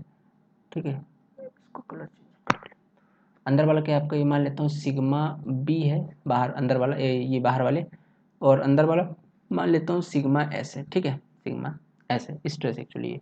ठीक है, तो आपसे क्या पूछ रहा है एक्चुअली में, आपसे क्या पूछ रहा है, ये स्ट्रेस ही पूछ रहा है। ठीक है, आपसे ये स्ट्रेस ही पूछ रहा है। ठीक है, आपसे एक्चुअली में स्ट्रेस ही पूछ रहा है, तब हम तो यहाँ पे भी एरिया लेंगे ना। ओके ओके ओके, तो हाँ ठीक है, ये आपका मान लेता हूँ मैं पी एस है और ये मान लेता हूँ मैं आपका पी बी है। ठीक है, तो आपको पी एस की वैल्यू कैसे निकालनी है और पी बी कैसे निकालना है। ठीक है, देन इनको अपन एरिया से डिवाइड करके स्ट्रेस निकाल लेंगे। ठीक है, तो ये निकालने का मैंने एक बढ़िया तरीका आपको A S out of E S. ठीक है, जो निकालने वाले हैं उनके मॉडुलस ऑफ इलास्टिसिटी और उनका एरिया बटे A S E S plus A B E B. ठीक है, इस फार्मूले में, और अगर आपको यहाँ पास देखें तो इसमें क्या करना पड़ेगा, तो A B E B out of A S E S out of plus A S plus A B E B, ठीक है, A S P S plus E B A B और ई बी, ठीक है। तो देखिएगा ये जो P B है ना, ये जो पी बी है और ये आपका पी एस है, तो जो पी एस है ए एस ई एस, मतलब पी एस निकाल रहे हैं तो ए एस ई एस मतलब पी एस फोर्स है और ए एस उसका जिस जिस वाले पार्ट पे लग रहा है उसका एरिया और ई एस उसकी मॉडुलस ऑफ इलास्टिसिटी है। ओके, और ये जो ए एस ई एस है और प्लस टोटल एरिया ले लेते हैं अपन नीचे का, ठीक है, A S E S plus A B E B, okay, A B E B. तो इस तरीके से अपन इन फार्मूले में वैल्यू पुट करेंगे, सारी चीज़ें आपको ऑलरेडी दी हुई है, ठीक है, यहाँ पे देख सकते हैं सारी वैल्यूज ऑलरेडी दी हुई है, ब्रास का एरिया यानी ए बी दिया हुआ है, स्टील का एरिया यानी ए हुआ है, ठीक है, ये सारी वैल्यू आपको पुट करनी है यहाँ पे। और आपको फाइनली क्या निकाल लेना है, पी एस और पी वी को निकाल देना है, ठीक है, पी एस और पी वी निकाल लेना है। पी एस और पी वी निकालने के बाद आपको क्या करना है, सिंपली जो एरिया दिए हुए हैं उन्हीं एरिया से डिवाइड कर देना है। जैसे आपको निकालना है, अगर पी एस आगे मान लेते हो, फिर आपको निकालना है सिग्मा एस, तो आपको क्या करना है, पी एस बटे का जो एरिया दिया है स्टील का यानी 3500 दिया है तो 3500 से डिवाइड कर देंगे, 3000 दिया होगा 3000 से कर देंगे, ठीक है, ऐसे करके डिवाइड कर देना है आपको। ऐसे करके आपको सिग्मा भी निकाल लेना है। तो वो जो वैल्यू निकल कर आएगी ना यहाँ पे, ये जो वैल्यू निकल कर आएगी ये होगी आपकी ये वाला आंसर, ठीक है। सिग्मा बी की वैल्यू आएगी 10 न्यूटन पर एम स्क्वायर और सिग्मा बी आएगा आपका 20 न्यूटन पर एम स्क्वायर, ठीक है। तो इसको आप लोग करिएगा बैठ के आराम से, होमवर्क आप लोग क्लिक करिए और इसको देखिए आंसर आएगा इतना, ठीक है, सेम मेथड है। Okay, the load on a spring per unit deflection is called, ठीक है, द लोड ऑन स्प्रिंग, ठीक है, the load on spring per unit deflection is called, क्या बोलते हैं इसको, ठीक है, the load on spring per unit deflection is called stiffness, ठीक है, क्या बोलते हैं, stiffness, load per unit deflection, P out of delta stiffness बोलते हैं, ठीक है, पी आउट ऑफ डेल्टा। इसका उल्टा होता है जस्ट आपकी फ्लेक्सिबिलिटी, इसका जस्ट अपोजिट होता है, क्या होता है, अपोजिट होता है अपनी क्या, अपोजिट होता है आपका क्या, फ्लेक्सिबिलिटी, फ्लेक्सिबिलिटी क्या हो जाता है, डेल्टा आउट ऑफ पी हो जाएगा, उल्टा इसका जस्ट उल्टा, ठीक है। इसको किस डिनोट करते हैं, फ्लेक्सिबिलिटी को, स्टिफनेस को किससे डिनोट करते हैं, स्टिफनेस को डिनोट करते हैं अपन एस से, ठीक है, टी से करते हैं कभी कभी, ठीक है, बट अभी तो आप यहाँ पे नाम ही याद रखिए, ऐसे कोई इशू नहीं है, पी आउट ऑफ डेल्टा होता है स्टिफनेस आपका, ठीक है। Okay, a composite beam is, ठीक है, अ कंपोजिट बीम एक a composite beam is composed of two equal strips, one of the brass other are the steel, other of the steel if the temperature is raised, एक brass है और एक steel है। सीधी सी बात है, आपको समझना पड़ेगा कि यार किसका जो आपका क्या बोलते हैं, थर्मल कोएफिशिएंट ज़्यादा होता है, ठीक है, थर्मल कोएफिशिएंट किसका ज़्यादा होता है, जिसका ज़्यादा होगा वो ज़्यादा फैलेगा, पहले हमको यही समझना पड़ेगा किसका होता है, ठीक है।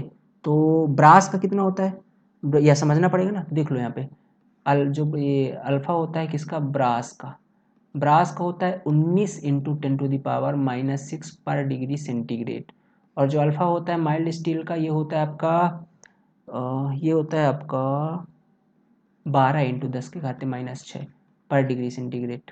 और अल्फा जो ग्लास का होता है आपका, ग्लास मतलब शीशा, इसको भी आपको याद रखने, बार बार पूछ रहे हैं ना क्वेश्चन, रिपीट हो रहे एकदम, ठीक है, सॉरी यानी कांपर का आता है, ओके ओके, कांपर, अल्फा टू कांपर का, कांपर का कितना होता है आपका, कॉपर का होता है 16 इंटू 10⁻⁻6 पर डिग्री सेंटीग्रेड, ठीक है। तो अभी तो फिलहाल ये दो पूछे, इनको देख लेते हैं। अब ब्रास का ज़्यादा है, देखिएगा ब्रास का ज़्यादा है, दोनों जुड़े हुए हैं, ज़्यादा कौन फैलेगा, ये फैलेगा, ये ज़्यादा फैलेगा तो इसको दबाना पड़ेगा, माने ये कंप्रेशन में आएगा और स्टील आपका टेंशन में आएगा। तो क्या पूछ रहा है, if the temperature is raised two equal bars are other in steel, the equal bar steel experience the tensile forces, तो यस बिल्कुल सही ऑप्शन है, स्टील तो आपका टेंसाइल ही करेगा, क्योंकि ज़्यादा कौन फैलेगा, ब्रास, क्योंकि इसका अल्फा ज़्यादा है तो इसको दबाना पड़ेगा, मैंने कंप्रेस करना पड़ेगा, स्टील को खींचना पड़ेगा, तो इनकी एक लिमिट बनेगी, तो स्टील तो एक्सपीरियंस करेगा, बिल्कुल सही बात है। ब्रास एक्सपीरियंस कंप्रेसिव, बिल्कुल सही है। Composite beams get subjected to a couple all of the above, answer हो जाएगा आपका ऑल ऑफ द अबव, ठीक है।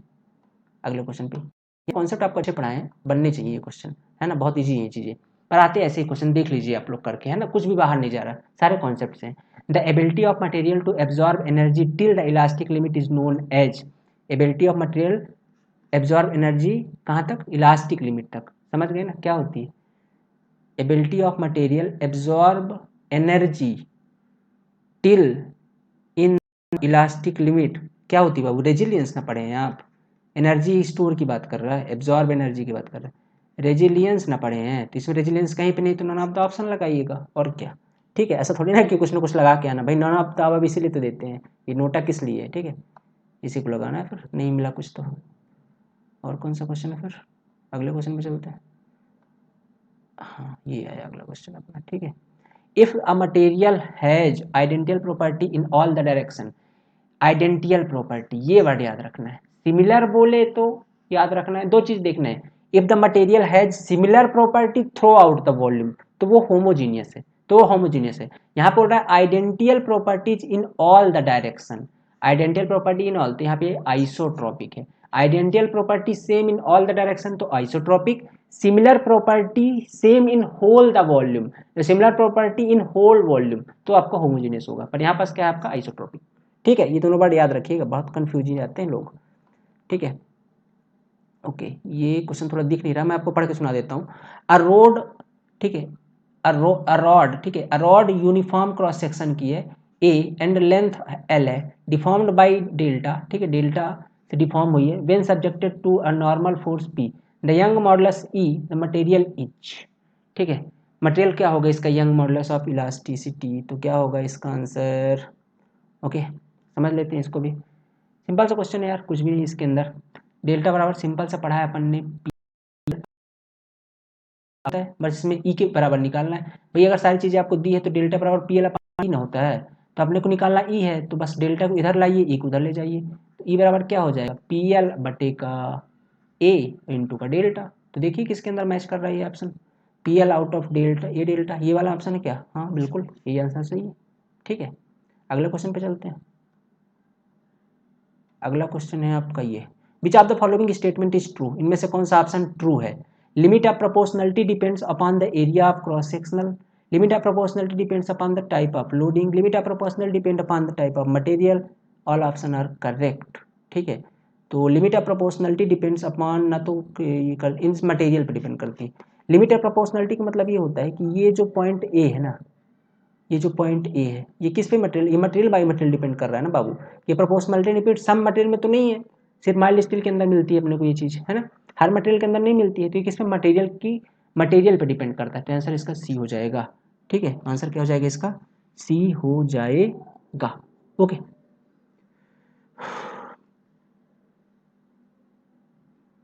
ठीक है, अगले क्वेश्चन पे चलते हैं यार।